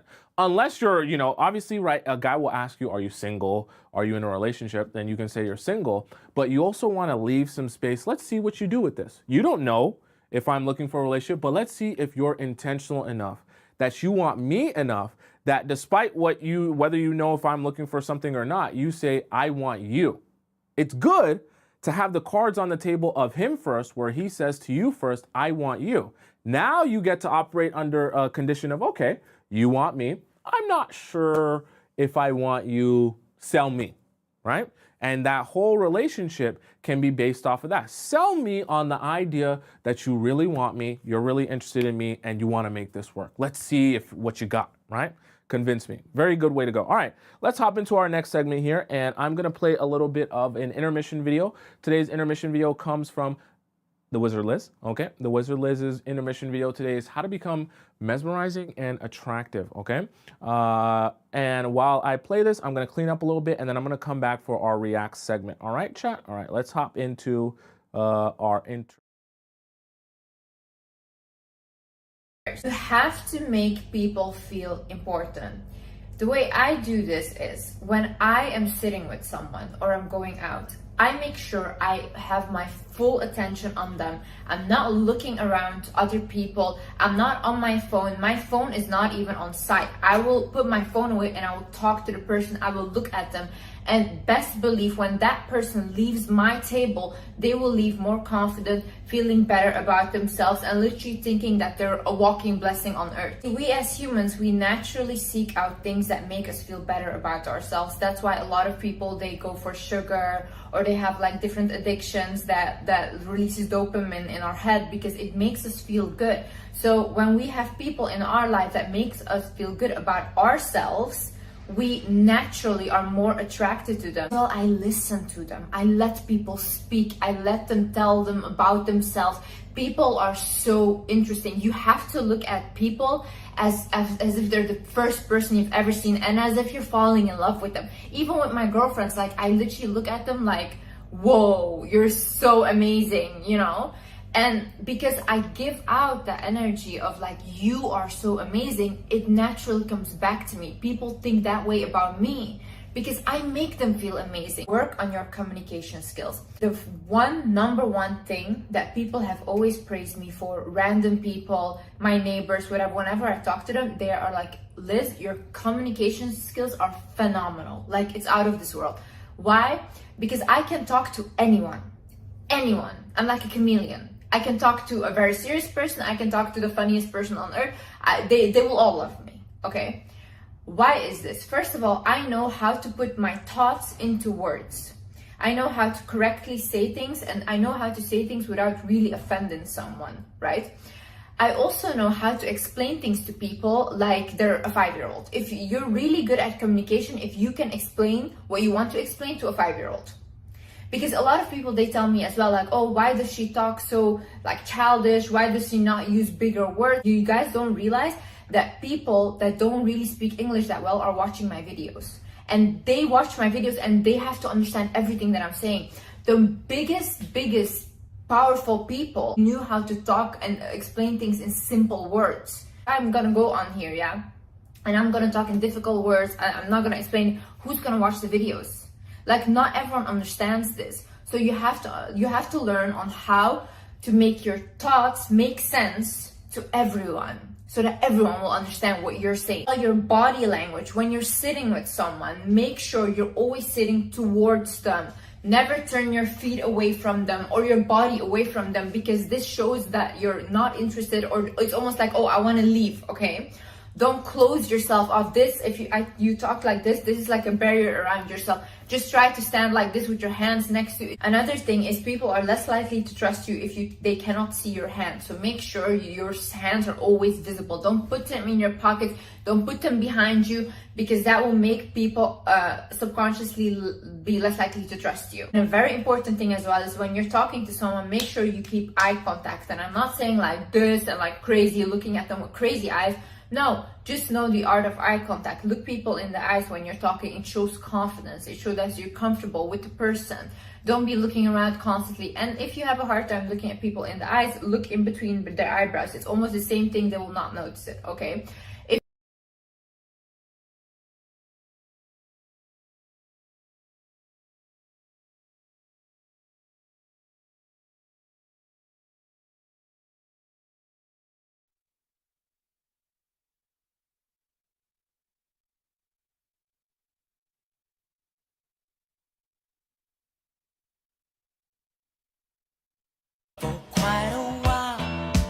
Yep. You're on my mind. How to make a man want to marry you and be obsessed with you based on Islam and psychology. Sorry, chat, I was muted. It's okay. We couldn't do the first one. The first one had music in it. All right, let's hop into our first video, though, actual video. Now, for starters, never mother the man you're with. Because if you act like a mother, he will act like a child. In a healthy dynamic of the relationship, a man is supposed to be the leader and the woman is always the follower. With that being said, it does not mean he controls you. You could even give him that sense that he's a leader. And that will actually make him be a man and even treat you better. When you constantly tell him the things that you don't want him to do, you are highlighting and hyper-focusing on the bad that he's doing. Which, what you're doing in this case, is make him resent you. If you actually tell a man everything you want him to do as if he's already doing it, he's more prone to do it. For example, I love the way you take care of me. I swear to you, he'll start taking care of you. I love the way you provide for me. He will try to even provide for you more. Okay, side note, chat, this works with men who actually like, I have to keep saying this because I think sometimes you guys hear this and you're like, oh, I can't wait to use this on the guy who never talks to me or texts me. This type of advice does work, but with guys who actually have some level of interest in you. It doesn't just work on a stranger that you just met. Oh, I see you, stranger, I just met you. I love the way you spend money on me. It doesn't work like that, okay? I have to preface that so that you guys don't think that, oh, you're lying. Number 2, never, ever, ever try to be the leader. Allow him to take charge, respect him, and make him feel appreciated for the decisions he's making. And if he's doing a wrong decision, you could convince him to change that decision with your feminine energy. We can legitimately get anything we want from femininity. For example, rather than you tell a man to stay home because you want him to stay home and he doesn't spend time with you, you could be like, I'm really feeling scared today and I feel like you're the only one that makes me safe. I promise you, no man is going to say no to that. Even Islamically, a healthy dynamic is a man is a leader and a woman allows him to take charge. Even Prophet Muhammad, peace be upon him, said, the best of women are the women when you look at them, you feel peace. Make him feel like you are legitimately his peace. He will always want to come to you. He will always... Okay, but peace doesn't mean saying yes to everything, okay? I want us to be very clear about that. Peace also doesn't mean not standing up for yourself or speaking up for yourself. Let's be very clear, okay? I know when people say peace, sometimes people's mind goes somewhere else. It's not the other stuff, all right? But I do like a lot of what someone said, what's her username? It's Afnan Dabor, okay? AFNAN_DHBOUR. Okay, but it's all available for you guys on my YouTube. I put the user's name there. All right, let's go on to our next one. The reason why you're struggling to let go of someone that really hurt you is because you're suffering from limerence. It's not that you're in love. You've become so obsessed with them, you've placed them on a pedestal, and now your happiness depends on their presence. You can't stop thinking about them, you desperately want them back, and you have strong, intense feelings for them. You've basically become addicted to this person. It usually happens when the romantic connection isn't being reciprocated. At first they love bombed you, then they suddenly pulled back, and now you're infatuated with them. You replay every interaction, analyze every word, and your mood is dependent on them. You crave their attention for that fix of dopamine, and without it, you're withdrawing. It's more the idea of them than who they truly are. You've become infatuated with their potential, and you might constantly reach out, constantly beg them because you want them to choose you. It is so destructive because it distorts your self-worth. You need their validation when the truth is it's only because they're not committing. So you think you're less than them when really they're no better. You have to realize it's a mental and emotional illusion. The only way to stop the obsession is by cutting them off completely. That means removing all pictures, all messages, and anything that reminds you of them. It's cutting off communication completely and doing the internal work to rediscover your worth. They are not above you. They are no better than you. Their actions have no correlation to how special you are, and you deserve more than this treatment. I would also add to that, if you're in a stage where you're trying to get over someone like this, my best honest advice to you would be to immediately start building a daily and a weekday and a weekend routine, like a daily routine of your life without them in it, okay? Because the hardest thing to do when you're building a relationship, when you're getting over someone, is to start figuring out your life without them in it. And when you have a lot of time that used to be allocated to them, and now that's extra time in your life or in your week or in your weekend, it can become very easy to say to yourself, oh, well, I'm bored now, so I want to message them or text them or whatever, right? And the more you have going for you in your weekday and your weekend routine, it becomes harder to like have those lull periods where you're just sitting there thinking to yourself, oh, I'm so bored, I want to talk to this person, right? Does that make sense? Someone says, please make an updated video to heal completely. Okay, I'll think about that. I'll put that This on is my what list. I really wanted to tell you guys about the date. I was very straightforward, and I asked him at the dinner table, I said, I don't mean to sound insensitive or anything, but you told me that you really like me. You never felt this way before. I just want to ask you, how do you know that? You know, we only met twice. Like, how do you know you feel this way? He like took like this deep breath, and he was just like, it's one of those questions that they say is very hard to answer because they say when you know, you know. He's like, so I'll start off by saying that, but hearing your story, I obviously really can resonate because I've also had testicular cancer, and to be honest with you, knowing that there's a girl right in front of me that stayed by their partner, that's pretty fucking incredible. It shows that you're an incredible person, and I'm attracted to incredible people because they're hard to find nowadays. I just really appreciated his answer, but I was just like a little bit worried. I'm like, so then are we trauma bonding? Like, am I back in a position where I'm trauma bonding with somebody? Look, at the end of the day, no matter what it is, I'm taking it day by day. I'm in no rush. I have nowhere to be in this life. I am just flowing with the wind, if you will, and just kind of trying to find myself in the process of dating and everything like that. But I'm just taking it day by day. But what do you guys think? You think this is going to become like a trauma? I would say your answer to how you're going about life should never be, I'm just flowing in the wind, because then you'll allow people to blow you anywhere.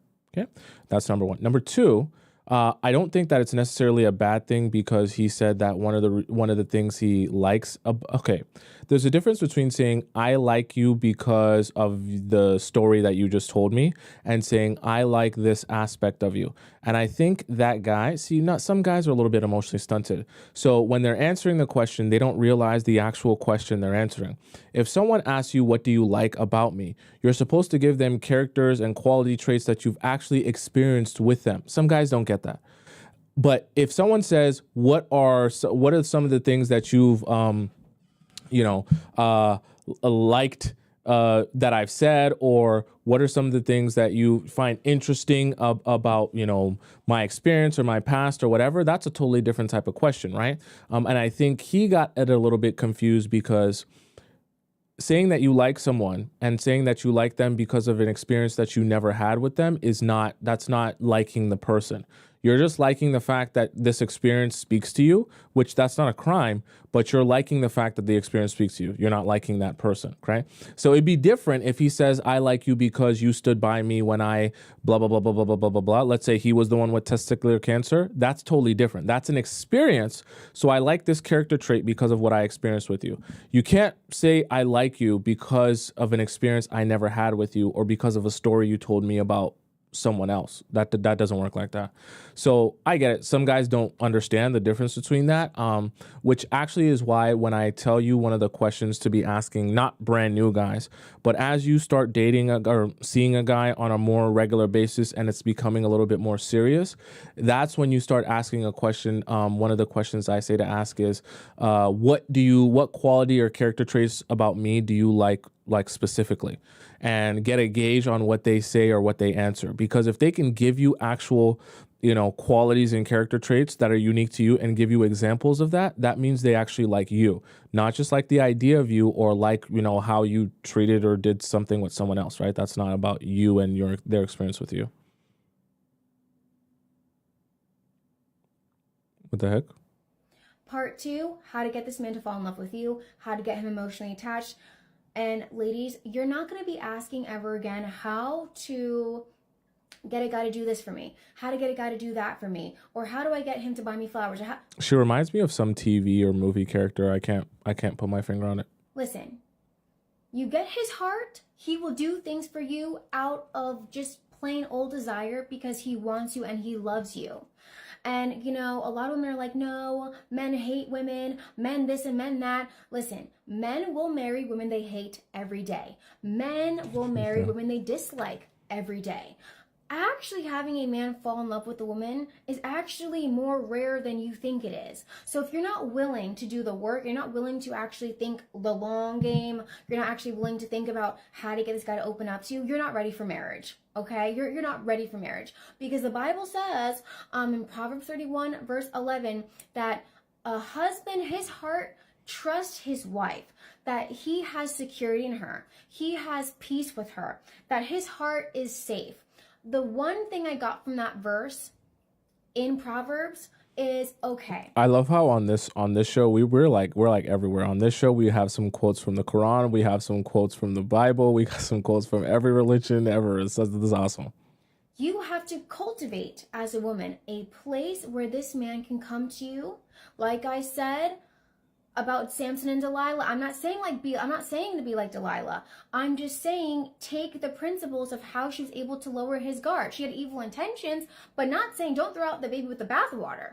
The point is, she knew how to get him to relax. She knew how to get him to the point where he felt safe enough to open up to her, even want to open up to her. That is a whole entire feminine skill set, okay? That even I had to reach up to the shelf, and I'm like, okay, that is a locked shelf that I need to figure out how to even maneuver around.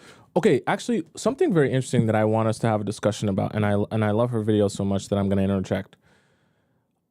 See, I actually talked to you guys about this before, and I want to really help grind this through your brain here, okay? You'll be shocked, and this is coming from me having spoken to and talked to, I'll say, a lot of women who work in nightlife and work in, we'll just put it straightforward, they're pineapple workers, they're SEX workers, okay? So having had a conversation with them, because I always love to gain more perspective on life and on things that I'm not aware of, even if I don't live them. And in conversation with them, one of the things I asked them was, okay, so what is a lot of your interaction with the men that you meet in the strip club or as a pineapple worker? And one of the things they said to me is, you'll be shocked. This is what a lot of them said. You'll be shocked about how many men come in and they don't want to dance. They don't even want to sleep with me. They literally just want to have conversation and talk. So I'm like, what do they talk about? Like, do they want a dirty talk? What type of talk? No, they literally just tell me about their life, their problems, and why things aren't working out with their wife, or how they feel like they can't talk to her about anything that's going on with them. And I'm like, and they pay you for this? And she's like, yeah, like they actually pay me to sit there and just talk about their feelings. And actually, majority of them, they just want to talk about their feelings. And I'm thinking to myself, why don't you tell your wife any of this? And they feel like, I feel like my wife doesn't get me. I feel like she doesn't listen. Or when I bring this up, she's dismissive, or we're not connecting. I don't feel comfortable talking to her about this.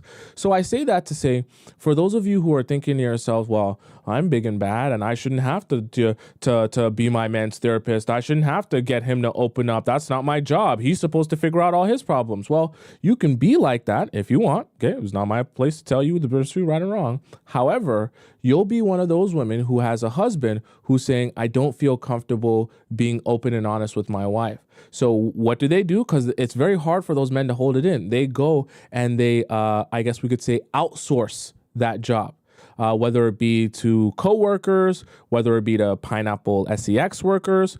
Some people said go to therapy. I guess, yeah, you can also go to therapy and do that. But unfortunately, for men, there's a stigma behind feeling like, a wussy for going to therapy. And they feel more manly when they can go to the strip club. I'm a big, strong man. I go to the strip club and throw ones on strippers, all right? They feel more manly going to the strip club, but then they do the same thing. They just talk about their feelings, okay? Right. So I just say that to say, don't become obsessed. I don't know where that ideology or concept started. Oh, I'm not going to be no man's therapist. You should want to be, one, because it helps him feel closer to you, which makes him more attracted to you. But also, two, you learn so much more about him and who he really is, which gives you a better painting and drawing of the guy you're actually in a relationship with, instead of being blindsided by who he actually is after, a couple of months or something like that, right? Very important. That's like your superpower. How do you know when it's it's the one? How do you know when you found the right guy? How do you know this is it? Well, let me tell you, in my opinion, how you can tell. When I met my husband, I'm not married anymore, but when I met my husband, I was 19, 20. And it was explosion, it was goo gaga, it was dramatical, it was fighting, it was intense. Is dramatical a word, chat? Let's go on. I used to cry a lot, and we ended up getting married. We had 2 boys together, and after 23 years of being married to him and 25 with him, I left him. And I definitely went through a total breakdown, even though I left my husband. I collapsed. I collapsed emotionally, mentally, spiritually, energetically, the whole shabam. It was so intense. And a year later, I met my current boyfriend of 8 years now. And I remember at that time, I didn't know he was the one, but now that we've been together, I'm able to really compare the two of how I met my husband and how I met my boyfriend. And there was one huge difference. Huge. The difference was when I met my boyfriend 8 years ago, there was no, What just happened? drama. There was no, bells and whistles and stars and, like crazy arguing. It was actually the opposite. When I met him, it was peaceful. When I met him, I felt safe. When I met him, I felt like I was with my girlfriends, playing mahjong for hours.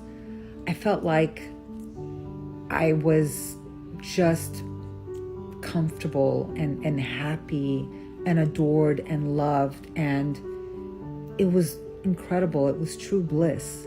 And I realized that the guy that, makes you crazy, that there's drama and there's arguing, it's dysfunctional. That's dysfunctional, and it doesn't work. And I'm not saying, not to marry a guy like that, but I will say that if you have that at the beginning, you will have that throughout your entire marriage. And I have a lot of friends who are still married, and they have tons of dysfunction, and they're both terribly unhappy, the husband and the wife, but they can't break up because at this point, after you're with somebody for 2-3 decades, there's money, there's assets, maybe there is no money, there is no assets, there's kids, and it's just too complicated. So when you commit to that partner, make sure that you feel safe and you feel calm and you feel adored, and most importantly, that the love is easy. Okay. I love the message, but I every time we have one of these, I always feel the need to I want to make sure the focus doesn't get veered off too far, because I know that when she says things like, "Oh, love is easy. It should be easy. You should look easy. Think about it as being easy." Some of you hear that and you think, "Oh, so that should mean that in order for me to find my right partner, I shouldn't have to do no type of work, and it should just come to me knocking on my door. So if I continue to just sit at home, not talk to anyone, not put myself out there, sit on the dating apps, do everything that I've been doing, make no changes, eventually one day the pizza man that's delivering my pizza will give me a knock, knock, knock at my door. He'll come up to me and he'll say, 'I'm actually your Prince Charming dressed in a pizza man hat at Pizza Hut, and I've actually come here to sweep you off your feet, take you to a land far, far away, and marry you.'" Okay? The reason that I say that is because I don't want you to get obsessed with the idea that, when you hear people say the love is supposed to be easy, that you think that that means don't do anything in order to find your person. That is, in my opinion, that's very dangerous rhetoric for you. Not that she's trying to hurt you or anything, but if you think that it's supposed to be so easy that you don't do anything, you're going to end up just casually inviting a lot of bad people into your life, thinking there's no vetting process. When it just works, it'll just work. It really doesn't work like that, okay? You have to be on top of your stuff, especially in today's world, okay? And I'm not saying some people can't just fall in love and it's so easy and they don't have to work for it. But for majority of the rest of us, and especially for majority of you as women, you're going to have to be hyper aware of what goes on in this world and the ways that other people are trying to take advantage of you. If you're unaware of that, or you think that it's supposed to be so easy that you don't have to think about that, you will get played. And that's why I exist in your life and we have the Players Club. Because if everything was that easy, none of you would have to be here trying to understand men, understand how they think, or understand how to get what you want out of relationships for once, okay? So I love what she said here, but I don't agree with the idea that, oh, just think of it so easy that you won't have to do anything, because that just doesn't work for all of you. And what are we supposed to do? We'll all come in the Players Club and we'll say, hey guys, my advice to you is it's just easy. So don't do anything. Just, know that it's easy. And when you know it's there, it'll be there. I love when people say stuff like that, because I'm like, okay, so where's the practical advice there? What can they actually take from that?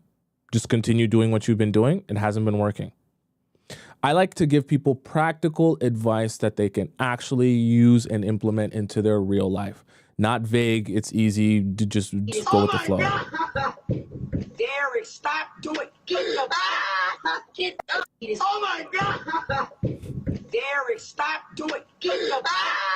Get up. Don't be the rebound, okay? At the very least, right? At least be the ex that he can't get over. Don't be the rebound. All right. If a guy tells you he doesn't want anything serious and then a week later he's dating someone else, he has a crush on you and he's trying to make you jealous. If a guy tells you he doesn't want anything serious and then a week later he's dating someone else, he has a crush on you and he's trying to make you jealous. Why would you feed it? Why feed it? Don't feed it. Why would you do that to them? Don't feed it. Don't listen to her, chat. She's trying to make a funny. Don't listen to her. That's not true, and you know it's not. Okay? Don't message him. Don't text him. This isn't a sign. All right? I'm helping you understand. Ain't no damn sign going on. Not a sign in the world. Not a stop sign, not a go sign, not a nothing sign. All right? Don't listen to that. No, I do not want to come over and Netflix and chill. What do you take me for? I am not a whore. This is not a whore house. I do not condone that. We is not Netflix chilling or billing. I am a villain. I'm finna whoop. No, I do not want to come. Who be sending me these videos? Who sends these to me? Who sent this to me? Y'all funny, man. I don't know who needs to hear this, but the smartest thing you can do when something ends is let go as quickly as humanly possible. I just find that sometimes people are always holding on to the past, which I know it sounds easier said than done, let go. But here's the thing, the second you let go of the past, your future shows up. And the future is always so much better. The next opportunity is always better. The next job is always better. The next relationship is always better. Your future is always better. So let go of the past and walk into your future. If you want better, you have to let go and make room for better to show up. I don't know who needs to hear. I love it. I love it. Obviously, easier said than done. Okay. I'm going to be here with you every day, giving you like advice on how to make it better and how to like actually get out of it. Right. Because it's easy to just say, let it go. It's harder to actually like do it. So we talk about how to do it. But I love the advice here. Okay. You're going to meet somebody who is so special that you're going to know it the second you meet him. And what's even more important is he's going to know that about you. That's what you got to understand. Just like I found the perfect woman. And your mother. Every day that I look at her in the house, doing stuff around here, taking care of me, the family, I'm like, and you're going to get that too. Every day you're going to wake up and look at the guy in bed next to you and go, thank you. I promise.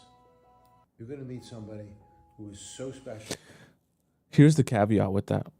And I like what he said. Here's the caveat with that though.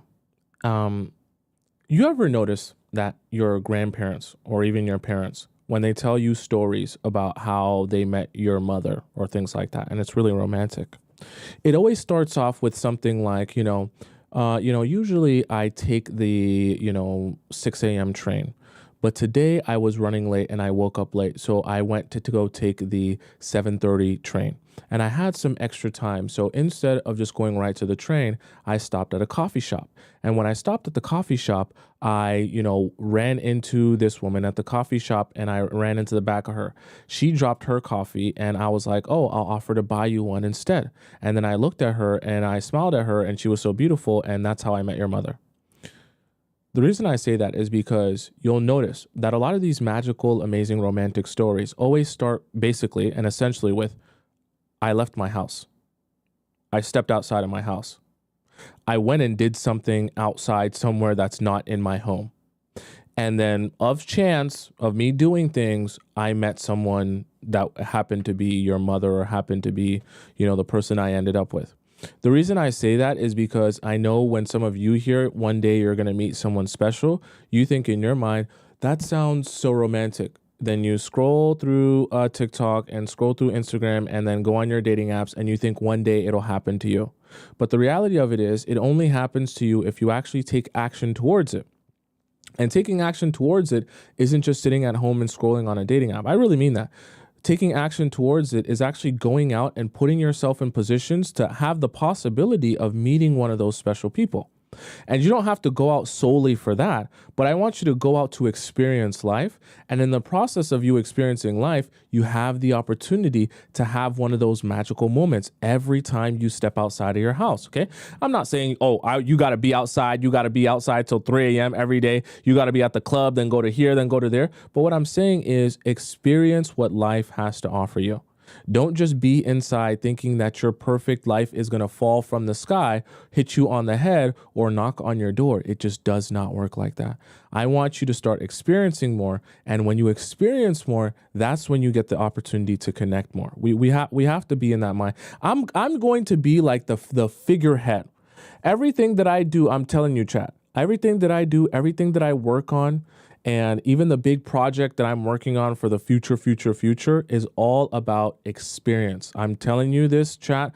I will be the fight against us all sitting in the house and connecting through just apps, all right? I will be the fight against that. Not safe for work, so we can lower the volume a bit. A lot of people in my DMs and comments always joke about how I should write a book for dudes about women. Now, I don't think I have the knowledge base to do that, but here's a little list of things I'm pretty sure no woman gets tired of. Now, I personally feel like this is some pretty basic shit, but here it is. Number 1, a gift for no reason. Not a holiday, not a birthday, because it's fucking Tuesday. And put some thought into it, know the chick you're talking to, learn about her a little bit. Don't just send flowers. Not that flowers are bad, but a lot of girls have PTSD from flowers. Because flowers are usually only given when somebody fucks up. Don't be that guy. Number 2, find the balance between your princess and your SLUT. Not sure if I could say that word on here, so I spelled it out instead. But yeah, you gotta find that duality. Respect her, love her, cherish her, do all the things. Let her know that you really care about her. At the same time, you gotta treat her like a fucking ragdoll when that time comes. Nobody else needs to know about those times, just... I mean, depending on what everyone's into something different. I get what he means. Everyone's into something different. You got to find if he's talking to the guys, you got to find what your girl she's into. Some girls like to be thrown against the wall. Some girls like to be, they like praising. We're not going to get into that. All right, let's go on. Just y'all. Nothing like a bruised cervix and some reassurance, Number 3, just a snack. Her favorite snack. Even if she don't want it, if you go walk in to get gas, come out with her snack. She may not eat it then, but she's gonna love that she has that snack. It's a big deal that you paid attention to that shit. Number 4, aftercare. Apparently some of y'all don't know what aftercare is. And there's multiple forms of aftercare. And depending on your situation, that can mean a lot of things. Aftercare for some could be like a massage and holding the shit out of them like you're never gonna let them go. Aftercare for others could just be you getting the fuck away. Sleeping on your side of the bed. All depends on who you're with. In my experience, most girls' version of aftercare is never just leaving them be. Especially if you do the throw against the wall for the interaction, you gotta do the aftercare. That's like you can't do the throw against the wall and then not do the aftercare. You gotta make sure there's duality there. Whatever. Working with. Number 5, make your mouth her alarm clock on the days that she works. She will float through work. People will notice her glow. Girl at work that hates her will get jealous because girls can see that shit on each other. You can also do that shit on days she doesn't work. Do it all days. They will not be upset. Number 6, just let her know you're thinking about her. Hit her up, ask her how her day's going. Conversation don't need to be long as fuck, but just to let them know that. Let her know that you're there and you care. You ain't a simp and you're not any less masculine if you check on how your lady's day's going. Y'all be afraid to text first. I'll text first, second, and third. I don't give a fuck. Ask her if she's eating, because girls be forgetting to eat sometimes. Ask her if she needs to be eating, because she's having a fucked up day. Tell her some cute shit, or if you're like me, make her laugh, tell her a dumb joke. But that's just some basic shit you can do on a day-to-day. None of that shit is gonna affect your time at all. And from what I've seen at least, they really appreciate shit like that. And that's just a basic list of 6. But just a couple things I thought I'd throw out there. Or maybe I'm wrong and the list is bullshit, but who knows? No, it's not that far off. Someone said I'm not into being thrown against the wall. That's why I said everyone's a little bit different, right? Yeah, the ragdoll thing is like, I get he was just kind of making it funny, but the ragdoll thing is kind of a preference thing. Some girls like that. Some girls like to be, they're just into different things. Trust me, everyone's into something different. Let's go on to the next one. Have you ever seen a guy walking ahead of his girlfriend or his wife? Honestly, it's shocking every time. Here's what that says about him. He's focusing on his own path, his own pace. Think about it. If he can't slow down now and walk with her, what does that say about the future? True gentleman understands that working together means being present, being attentive. So next time you see him walking ahead, remember, he's giving you a preview of his priorities, and you deserve better. Have you ever seen a guy walking ahead of his girlfriend or his wife? Honestly, it's shocking every time. Here's what that says about him. He's focusing on his own path, his own pace. Think about it. Sometimes it can be a little bit nerve-wracking to go out to busy places with your girl, for guys at least, because you're thinking so much like, who's this? Who's that? Was he looking at? He's over here? He's thinking shit sweet. Like, was he trying to do something? He's trying to be slick. And so your mind, you're like burning calories just trying to scope everyone out when you're out with your girl. So that can be a little bit nerve-wracking. If a guy's doing this though, when he's out with you, trust me, he don't give a damn about you. For sure. You gotta let a loser go be with his type, okay? And I didn't understand that for a long time. I was dealing with a dude. I kept trying to, bring him to the side, but turns out he likes losers because he's a fucking loser. I didn't understand it. And that be the problem with us. We always trying to bring men to the light. We always trying to make him a better man. We always trying to change him. We always trying to save him from the toxic cycles they're in. But don't save him if he don't want to be saved. In the wise words of Megan Thee Stallion. That's just one of my biggest pet peeves, is like trying to save a nigga who don't want to be saved. He don't want a better life. Oh, by the way, sorry for the last one. I seen someone say, "Oh, you should walk ahead to make her safe." So this is how I think of the security, I guess, protocol. If you're holding your girl's hand, then you walk ahead because you have her hand, and then you're gonna lead her through the crowd. If you're, for whatever reason, not able to hold her hand, you want her in front of you so that you can actually see what's going on. If she's behind you and you're not holding her hand, anyone can snatch her and grab her. You won't even know, right? So that's kind of like the point of the safety protocol there, but whatever. He don't want to have the stability that you provide him. He doesn't want to have the pretty woman, the home, the kids, the financial luxury, freedom, and wealth. He wants to be over there with the roaches. He want to be over there fighting for his life, not knowing where his next meal is coming from because he's dealing with the IG baddies. That's what he wants. Let him go have that. Stop begging him to want more for himself. At the end of the day, these are grown men we're talking about, okay? You can't want more for somebody who doesn't want it for themselves. What's that saying? You could take a horse to the water, but you can't make him drink? Yeah. You can't make his dumb ass drink it. That'll be funny with these videos, man. I agree. I love everything she said. All right, chat. Let's hop into our next segment of the day. We're gonna be doing something very special. I want you to spam it up. Tell me if you know what's gonna be happening here in the next segment of the day. We're gonna have a very special segment, very amazing segment, very awesome segment. Where we're gonna laugh, we're gonna cry, we're gonna look to the sky, we're gonna be all in our feels, everything in between of every emotion. Okay. Don't look at your clock. Don't look at your phone. Don't look at your watch. Don't look anywhere else in your home, okay? If you don't know what time it is, I'm going to tell you the time.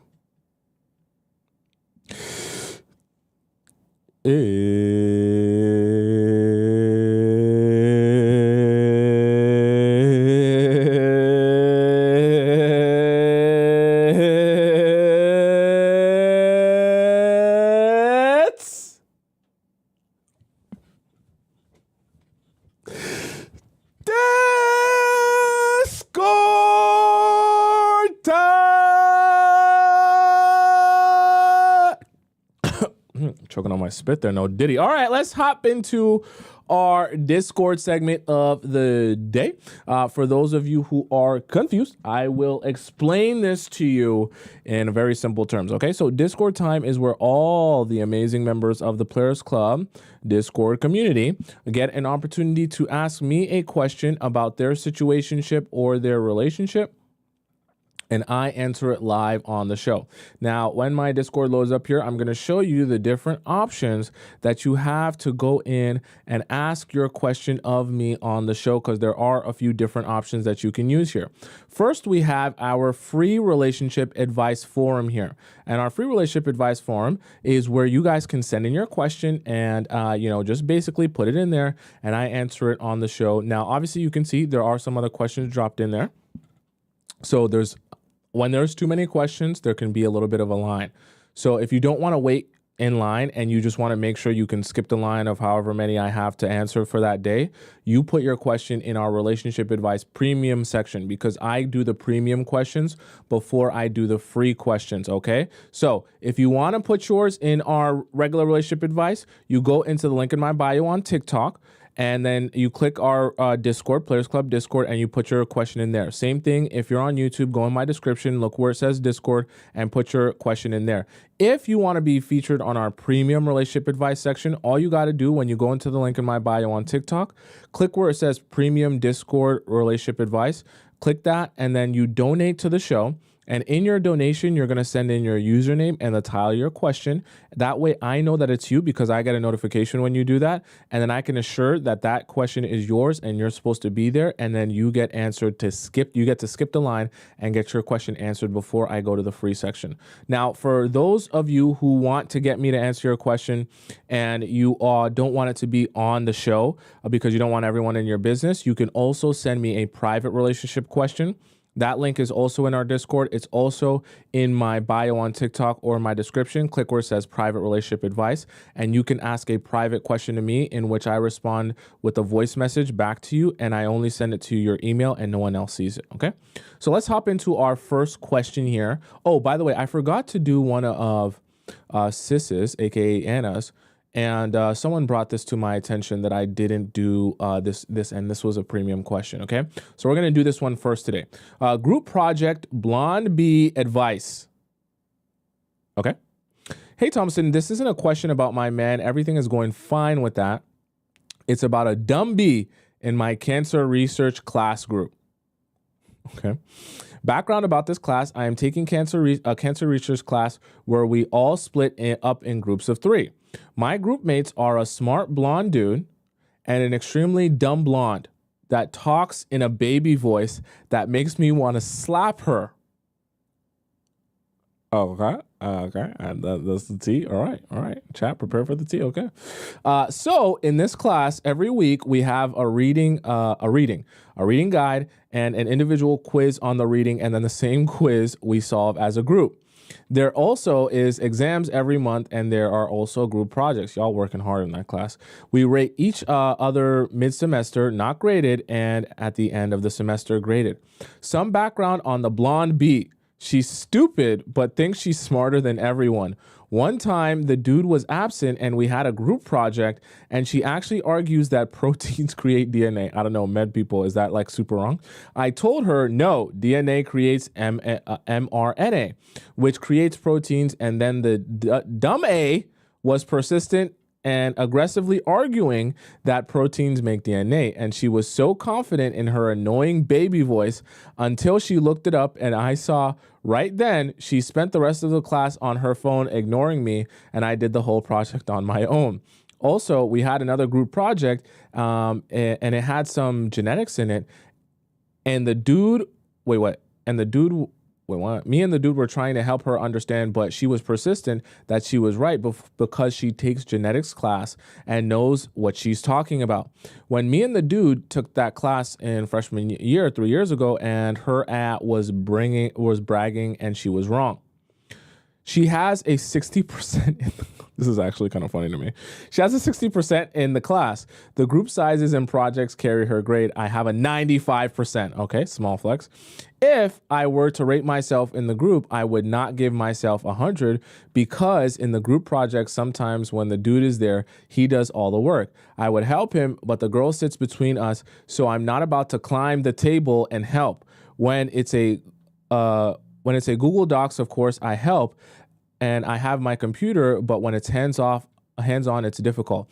Anyways, I rated them both 100% because it benefit us all. Even if I were being honest, but if I was being honest, I'd give her a 0%. I don't know how she had the audacity to rate me a 4 out of 5 and a 95%. I know it's not bad, but I know how girls are, and I know how at the end of the semester, since we won't see each other again, she's going to rate me way less out of spite. I feel her bad energy towards me because every time I try to help, she yaps over me wrong-ish, thinking she's right when she's just dumb AF. If I'm half a second late to class, she puts her bag on my chair and takes up space. What type of weird, what is this? What? Also, you have to write the best thing and what the group mate could improve on. The dude gave me 100% and a 5 out of 5, and he wrote a whole paragraph about what I'm good at, and the only thing I could improve on is engaging a bit more, which is valid. The girl's feedback made no sense at all, so I don't think I should even explain the not participating in the group project thing because she didn't even mention it. She mentioned a bunch of other stuff I could improve on, which made no sense, like literally every sentence that comes out of her mouth. I can't with her and her ooh, baby. I'm sorry, child. I don't know why I find this funny. I'm a child. I'm sorry. I find this funny. I don't know. The way she's describing it is just funny.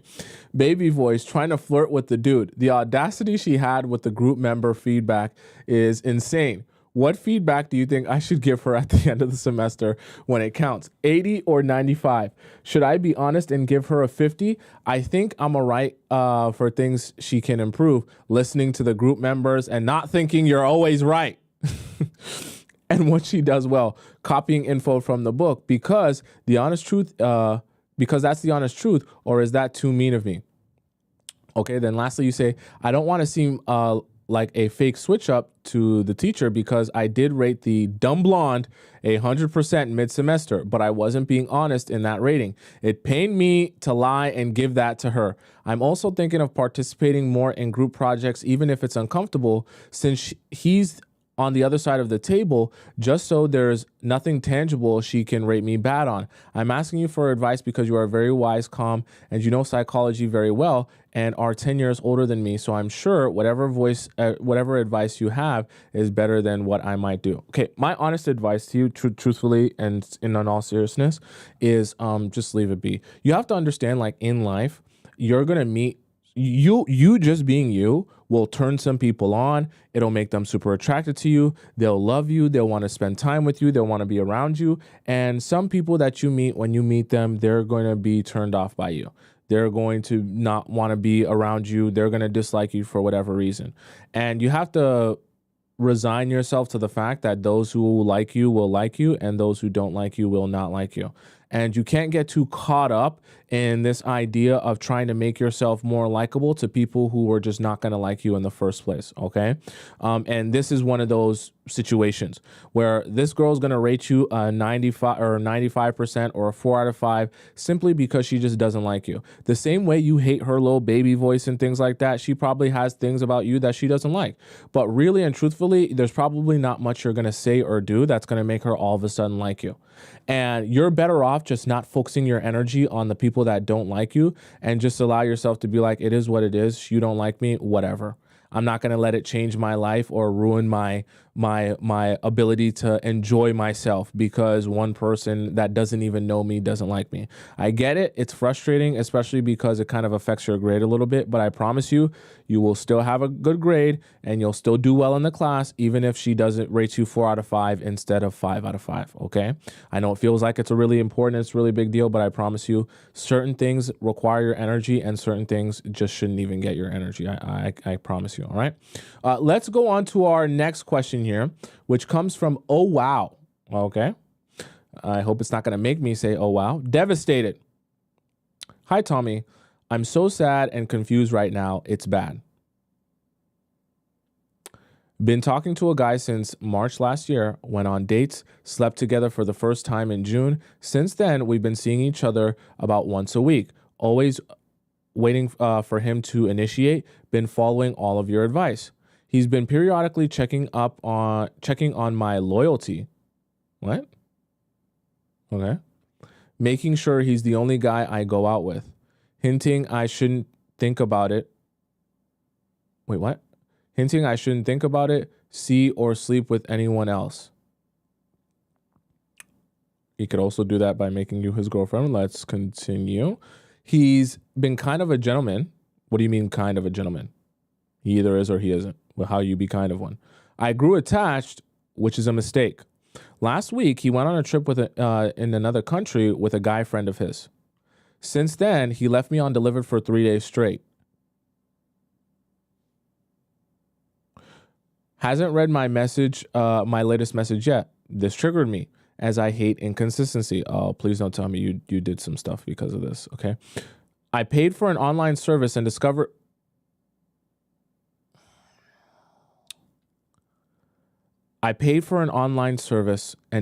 he's been active on Tinder all this time.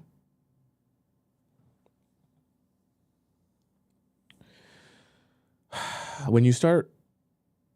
Let's go on. I don't want to comment yet. Let's go on. In fact, he's been using it from the travel location today.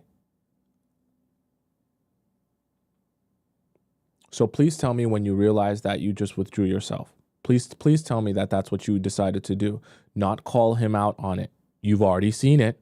You've already noticed it. Calling him out on it is not going to do anything. Let's hope you withdrew. Let's see what you did. When we talked about dating apps in the past, he said he doesn't use any. Turns out he has used Tinder while actively ignoring me on iMessage and Instagram. So let's hope that when you received this information, confirming to you that he's both lying to you and he's not taking this relationship serious, let's hope you withdrew yourself instead of going crazy and crashing out. Please, let's all, pray your hands together and let's all hope you didn't crash out. Because there's no point to crashing out. Hasn't replied to my latest text, all while swiping on Tinder and trying to find someone to sleep with. What should I do? How should I process this? What do I reply when he finally decides to text me back? Returns in our home country and asks to see me. I'm shocked and taken aback. We aren't officially in a relationship yet, but I didn't expect this. I felt misled and used. How can guys do this and live with themselves? How does he view me to do something like that to me? Please analyze this behavior and provide advice on my next steps. We are colleagues in the hospital I work in, so ghosting is not an option. P.S. If I wanted revenge, what should I do? Okay, we don't do revenge here. Okay, revenge is a waste of time. Absolute waste of time.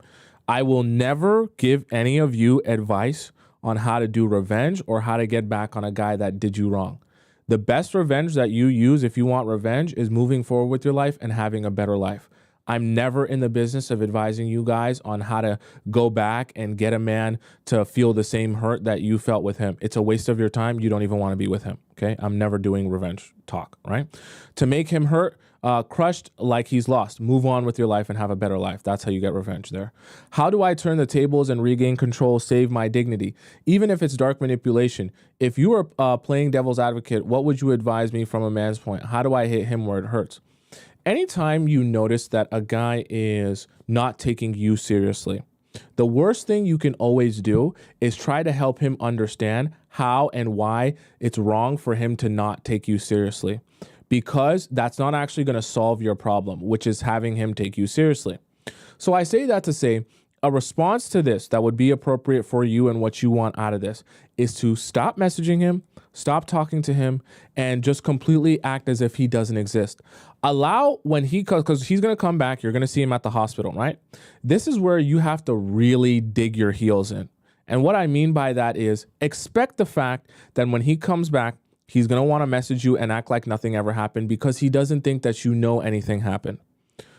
When he comes back, though, you ignore all of his texts, all of his calls, and all of his trying to reach out. He will then become a little bit desperate, and he'll try to approach you while you guys are at the hospital. You then, right, in anticipating that, you still ignore him. Now he's going to be really confused. Well, he's going to be confused because he doesn't realize you know what's actually going on. Then he's going to start searching within his mind. What did I do? Did she find out about this? Did she find out about that? Whatever it may be. This is the really amazing, awesome part that will happen. If he likes you enough, what's going to happen is in his desperation, he'll start to tell on himself. So he'll tell you about what he's been doing wrong and apologize to you for it because he'll start to think, oh, maybe she pulled back because she found out something that I didn't want her to find out. And it's funny because when he does that, you'll start to learn even more information that you never knew before and that you wouldn't have found out unless he were to tell on himself. And on top of that, you'll have him apologizing to you, but without you even having to ask him for an apology. Then you can decide what you want to do with that information. You can decide if it's sincere enough for you. You can decide if he's actually taking action towards it or you feel like it's genuine. Or you can decide if after he apologizes to you, you're like, I don't even want you anymore. Okay? Right? And you're in a position of power because once you have him desperate, trying to figure out how to get back on your good side, that's how you gain your position of power. But what you can't do is you cannot acknowledge him until he begins telling on himself and admitting how he did something wrong and what he did.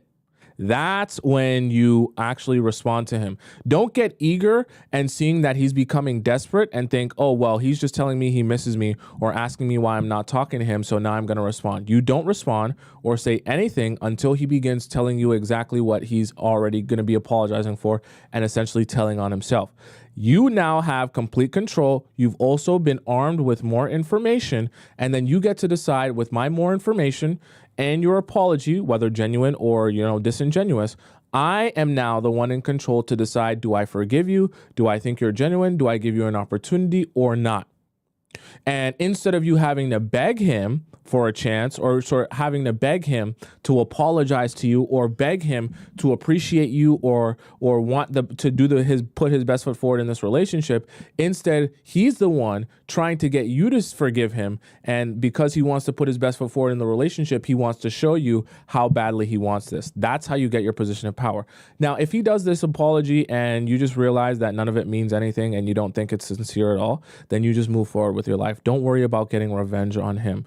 The type of revenge, if you really want it, is by moving forward with your life and being happy in the future, and having him realize that, I should have actually been more respectful of that relationship with her. That's how you really get revenge on men, not by, doing some, big scheme to hurt them or try and get back at them or cheat on them or whatever. It's first of all, it's bad karma. And you're also just wasting a lot of energy on things that don't matter, especially when you're not going to be with him in the long run, right? Let's go on to our next question here. Our next question comes from Mary. I guess we could say Mary. The Audacity Store. Okay, that's a funny title. All right. I am 21 years old. The guy is 25. I am not an OF doll. Why do you have to specify that? Okay. Oh, interesting. Just an editorial creative model. What does that mean? Chat, do you guys know what that means? Not OF, but an editorial creative model. I'm not well versed in the OF landscape, so I'm not sure exactly what that job consists of. I was looking for a videographer to help me with an ad. Okay. So we became mutual on IG. Okay. Oh, so you mean like a totally different industry? Like not like, I thought you meant, oh, I don't work as the OF model. I just work as, so you're talking about completely different industry. Okay. I'm assuming, right? Oh, hopefully. Okay, so we became mutuals on IG. Couple months later, we matched on Hinge, where he then acknowledged that he recognizes me. Okay, he laid the calling and the texting on thick the first 2 weeks, which is never good. One night, he invited me over to watch a movie. I went over. We spent hours introducing ourselves. So your introduction to him was at his house. Okay. Okay. You met him for the first time at his house. Okay. He showed me his portfolio. Is this a euphemism? Or you really mean he showed you his portfolio? Okay. And explain how he wanted to include me in his craft. I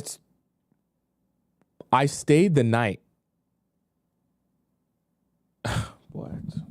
I'm going to get up and take a stretch. Oh my God, man. I don't get it. I just don't get it. Oh my God. I don't get it. Why would you just met him? I don't get it. Doesn't it feel a little bit strange? You would think, right? Doesn't it feel strange to be sleeping in a man's bed that you quite literally just met? I get it, you had the mutual on IG beforehand, but like for the most part, you just met him. Not only did you just meet him like at his house, but like how many... You guys don't watch. We might have to watch a couple of murder mysteries together on stream for you guys to get that. Like, I'm not just saying some of this stuff for y'all because, you know, I don't want you to sleep with a man, but also like it's a safety thing. You don't just chat. I love you all so much. You don't just meet a man and assume that he's amazing because you guys share a couple of laughs together. You do realize that's how Ted Bundy became Ted Bundy. Right? You like, that's literally exactly like word for word, template for template, band for band, exactly how Ted Bundy became Ted Bundy. You can't just trust men because they're attractive and they have good conversation with you.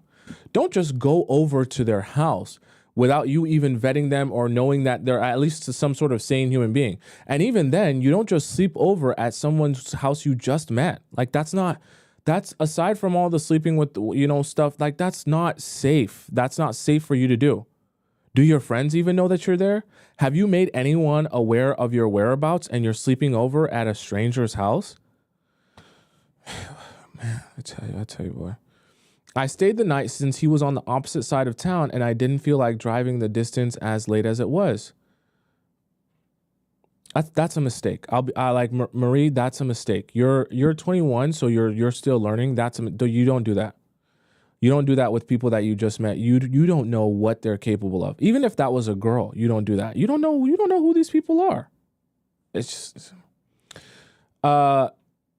We didn't have pineapples until the third meetup. So what? The third time you came over to his house. So not that time, and not the next time, but the next time after that. We spent more time together after the first pineapple session when he could. What do you mean when he could? And he couldn't. Wait, what? And when he couldn't, he would message me throughout the day. Okay. And send pictures of what he's doing. Okay. One night, he talked to me about how he was wanting a long-term partner and wishes we would have waited. Oh boy. Isn't it almost like, it's almost like comedy. It's almost like comedy because the men will ask something of you, right? Right. They will ask you to be a certain way, right? Be available, be easy, right? All the stuff that all the guys seem to want. Then when you actually give it to them, they will immediately turn around and tell you, yeah, I wish we wouldn't have done that, because I wish if we were going to build something long term, we would have just waited, or we would have just taken our time. Chat, I be trying to tell you, don't listen to, for the men that you're actually dating, don't listen to what they say they want, because they're always going to advise you to do things that make it easy for them to access you right now in the present. They're never going to tell you what will actually make them attracted to you in the long term. Example A, right? Exhibit A. Marie then goes on, I wish he would have waited. He seemed to grow fonder of me and continued asking me to be around more and more. Marie then goes on to say, one time I stayed over a week straight. He knocked on my cycle. So you mean like okay, this is a little bit graphic. I hope those of you who are on the younger side are out of the chat. What she's trying to say here, I think, is that when he penetrated himself inside of you, he actually stimulated you having your period. Okay, so I'm pretty sure that's what she's trying to say. Correct me if I'm wrong, chat.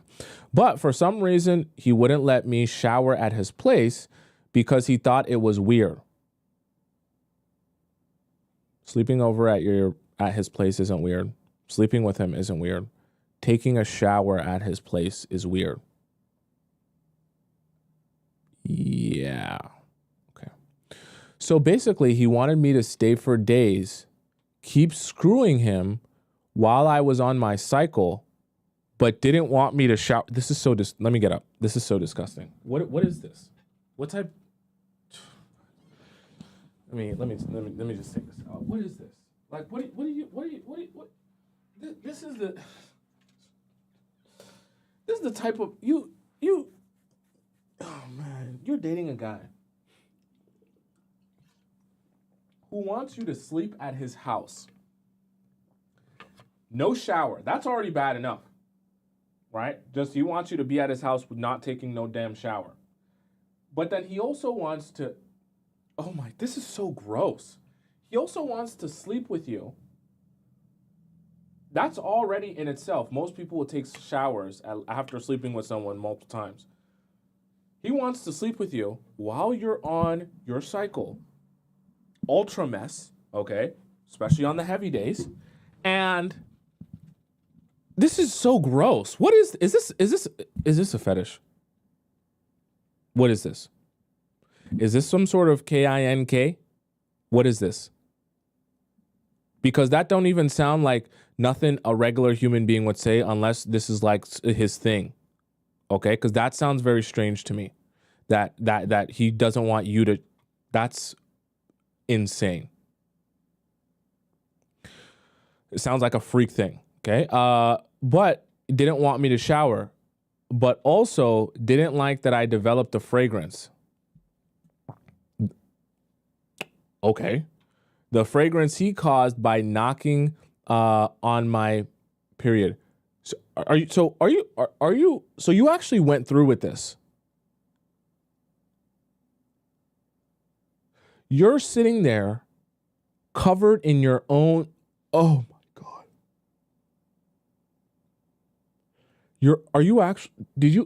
I thought this was like he just suggested this, but you were like, oh no, that's ridiculous. Are you telling me you actually laying in his bed, covered in your own old dried up blood, and oh my God,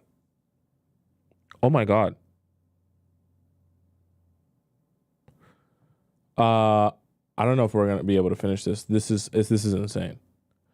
He had a trip to go on next week for work, so he asked me to stay another night and help him pack his things. You still are showerless at this time?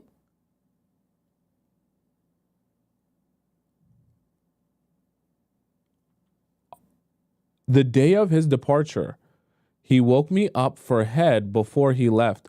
What? Oh, God. I hope is he taking showers?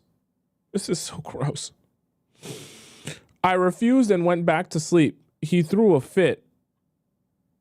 He was completely ignoring me by the time it was time for him to go, to the point where he actually kicked me out since I wouldn't give him head. Perfect. At least now you can take a shower. This is so weird. The first day of the trip, this is so weird. The first day of the trip, he didn't call or text. He was mute for the first time ever.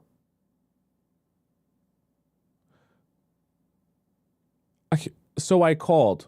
Why would you do this? I asked what the weirdness was for. He said there was nothing to talk about, and if he had something to say, he would call or text.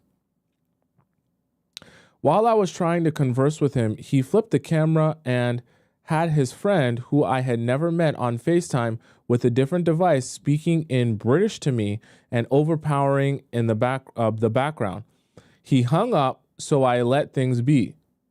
Valentine's Day came, ignored again. What were you expecting? What type of gift were you expecting from him? Pads? Were you expecting tampons? What type of gift were you expecting? Only this time I check his Instagram and he's swinging hands with an OF doll, choking and kissing her. Okay, so this makes me feel like if we scroll up here, when you said I'm not an OF doll, just an editorial creative model, you're saying you're an editorial creative model in the OF space. Okay, that's what it's making me feel like now, because we're going back and I'm trying to re-understand what you're saying here. So this is kind of the OF world. We're all kind of in that space here. So when you're looking for a videographer, you're looking for an OF videographer. For those of you guys who don't know what OF is, the rest of the chat that do know, please tell the unbeknownst, unknowing people what OF stands for. Okay, I just can't say it too much on the show. Choking and kissing her, all right, this OF girl. As the days went by, he posted her more and more, promoted her, and participated in her tapes.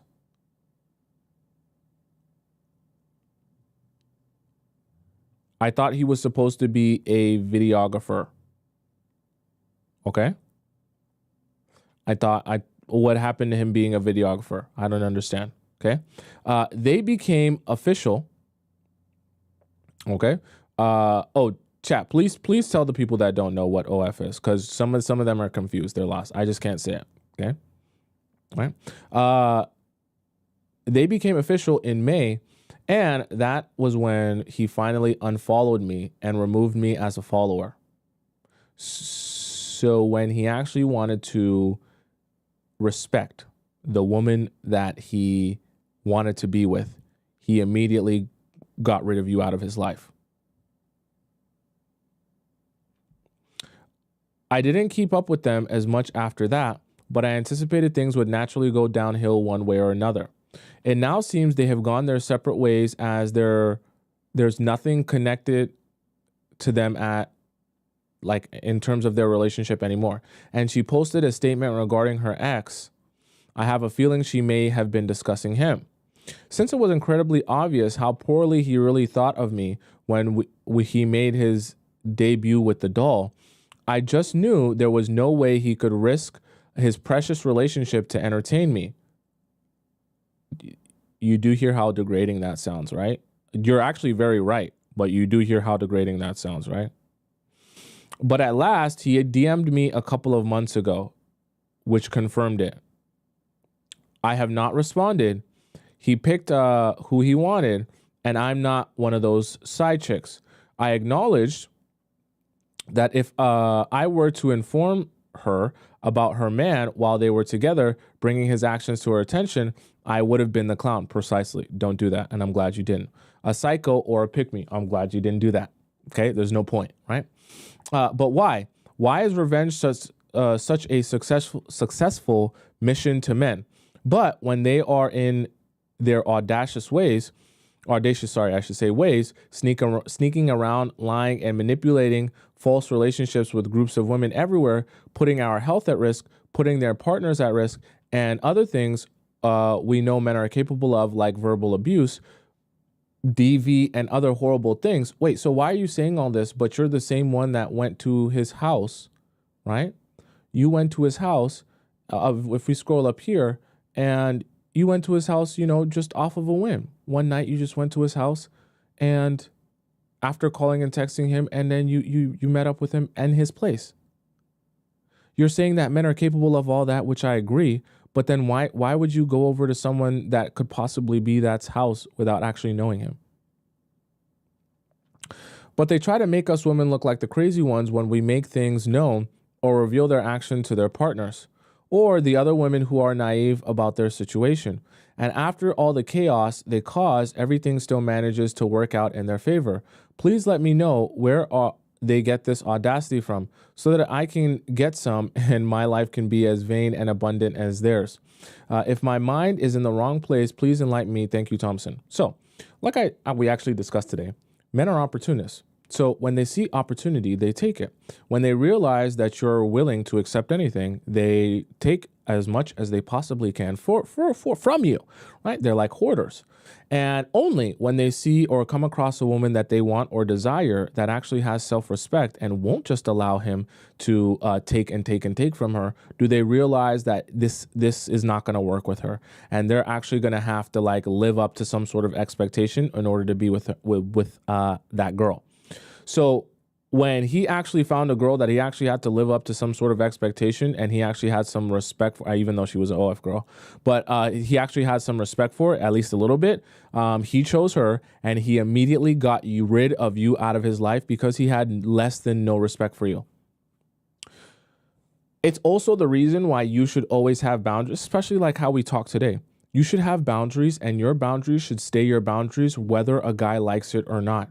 Because the reality of it is, even when you say yes to those things and you get rid of your boundaries for a guy that you like, he will only disrespect you more or find you more unattractive for getting rid of your boundaries, right? I can't believe that you actually did this. You actually sat in his bed, dirty and disgusting, in the same clothes, with no, like, your makeup's probably in shambles at this point, all caked on your face, baked on your face. You're probably having breakouts out the wazoo because this makeup has been on your face for multiple days, and he damn sure don't have no makeup remover at his place. You got your makeup of 3 days at his place. You're still smelling stinky in the same clothes. Not only are you there stinky, but also you're working up a sweat as you're sleeping with him, and you're on your I can't believe this. You're on your period. And so I don't know, there's dried up blood all over your legs, and I cannot believe you actually allowed yourself to sit there so degraded, so like, just as if you're so worthless, that you actually said okay to this and allowed this to happen. And you're wondering why he has little to no respect for you. If you had respect for yourself, you would have said no to even him bringing this up as an idea. Because why would you submit yourself and degrade yourself sitting in a bed that doesn't belong to you in someone else's house, in old clothes, smelling like old dried up blood, looking rough and gross, as if you have no home to go to, as if you're a homeless person on the street looking for a place to stay? What, like, I love you and I care about you, and I know this is sounding mean coming from me like this, but I need to be so stern with you to help you see the vision of why he disrespected you to that level. You actually showed him that that's exactly how you think of yourself, right? By allowing this to go on and allowing this to happen. Without speaking up for yourself and saying, absolutely not, I will not be sleeping with you on my period and then staying over your place and not taking a shower. You should have damn near wanted to slap him for even having the audacity to ask you about that. You talking about audacity at the end of your message. The fact that you even allowed him to feel like he could ask you of that, and then you actually complied, is insanity. You can't say men have audacity to ask and then you comply anyways. That's not how that works. If a man has audacity and you don't think he should even, feel it's comfortable asking you that, then you actually have to like stand up for yourself and say, how dare you even ask me that? The disrespect to even ask that of you is insane and already speaks to how he feels about you. I thought initially maybe it was some sort of KINK or something like that. It wasn't even that. He said himself that you said here, he didn't like that you developed the fragrance. So he's like thinking you're disgusting as you're allowing yourself to look and smell disgusting. Oh boy. Mary, do not ever, ever, ever compromise your boundaries for a man ever again. Ever. Don't ever do that again. If a guy asks some weird, favor of you like that ever again, don't ever do that. Don't ever do that. Especially not for no man that's not your boyfriend. What essentially this boils down to is this was like what he did here.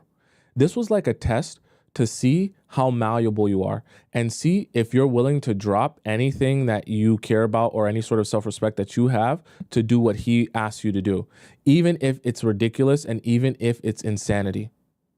When you actually complied with that and you did that, he saw, oh, perfect. Now I know exactly what category to put her and how to treat her. She's shown me that above anything else that she wants or any self-respect that she has, she will capitulate to my orders, regardless of how ridiculous that they are.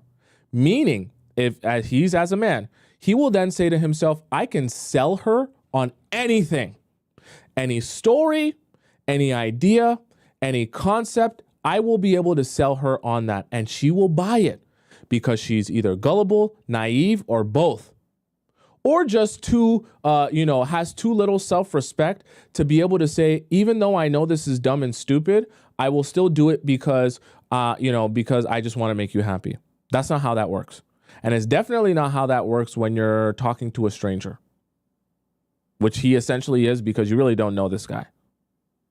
You really don't. And I want this to be like a wake-up call for you. I'm glad you sent in this message. Took bravery, took courage, and I'm glad that you did. Because when I scold you like this will help you realize that it's not, don't think of it as he disrespected you as a function of, oh, he's such a bad person, so then he disrespected you. No, you allowed him to disrespect you, and you allowed that disrespect to escalate to the point where he realized how little self-respect you have for yourself. In the process of him seeing that you had little self-respect, he then continued to disrespect you. Don't think that the disrespect starts and then it's like, oh, then he realizes you don't have self-respect. When he realizes you have little self-respect, he then continues to disrespect you. And you want to know where it starts, right? It started, and this is going to sound really strange to you. It started when he met you on Hinge, and all he did was text and call you for a couple of weeks. And then one night he invited you over to watch a movie and you went over. As if you aren't worth more than to just be like, oh, I'm free today. I got some extra spare time on my hands. You want to pop over to my place, watch a movie. Very low effort, very low quality. From the very jump, he's realizing, oh, you don't even have self-respect for yourself enough to say, oh, no. If you meet me on Hinge and you think that you want to take me out on a date, you want to date me, you're going to have to actually date me. Not just casually invite me over to watch Red Notice on Netflix or watch The Office. Let this be a wake-up call to you, Mary, to never do this again.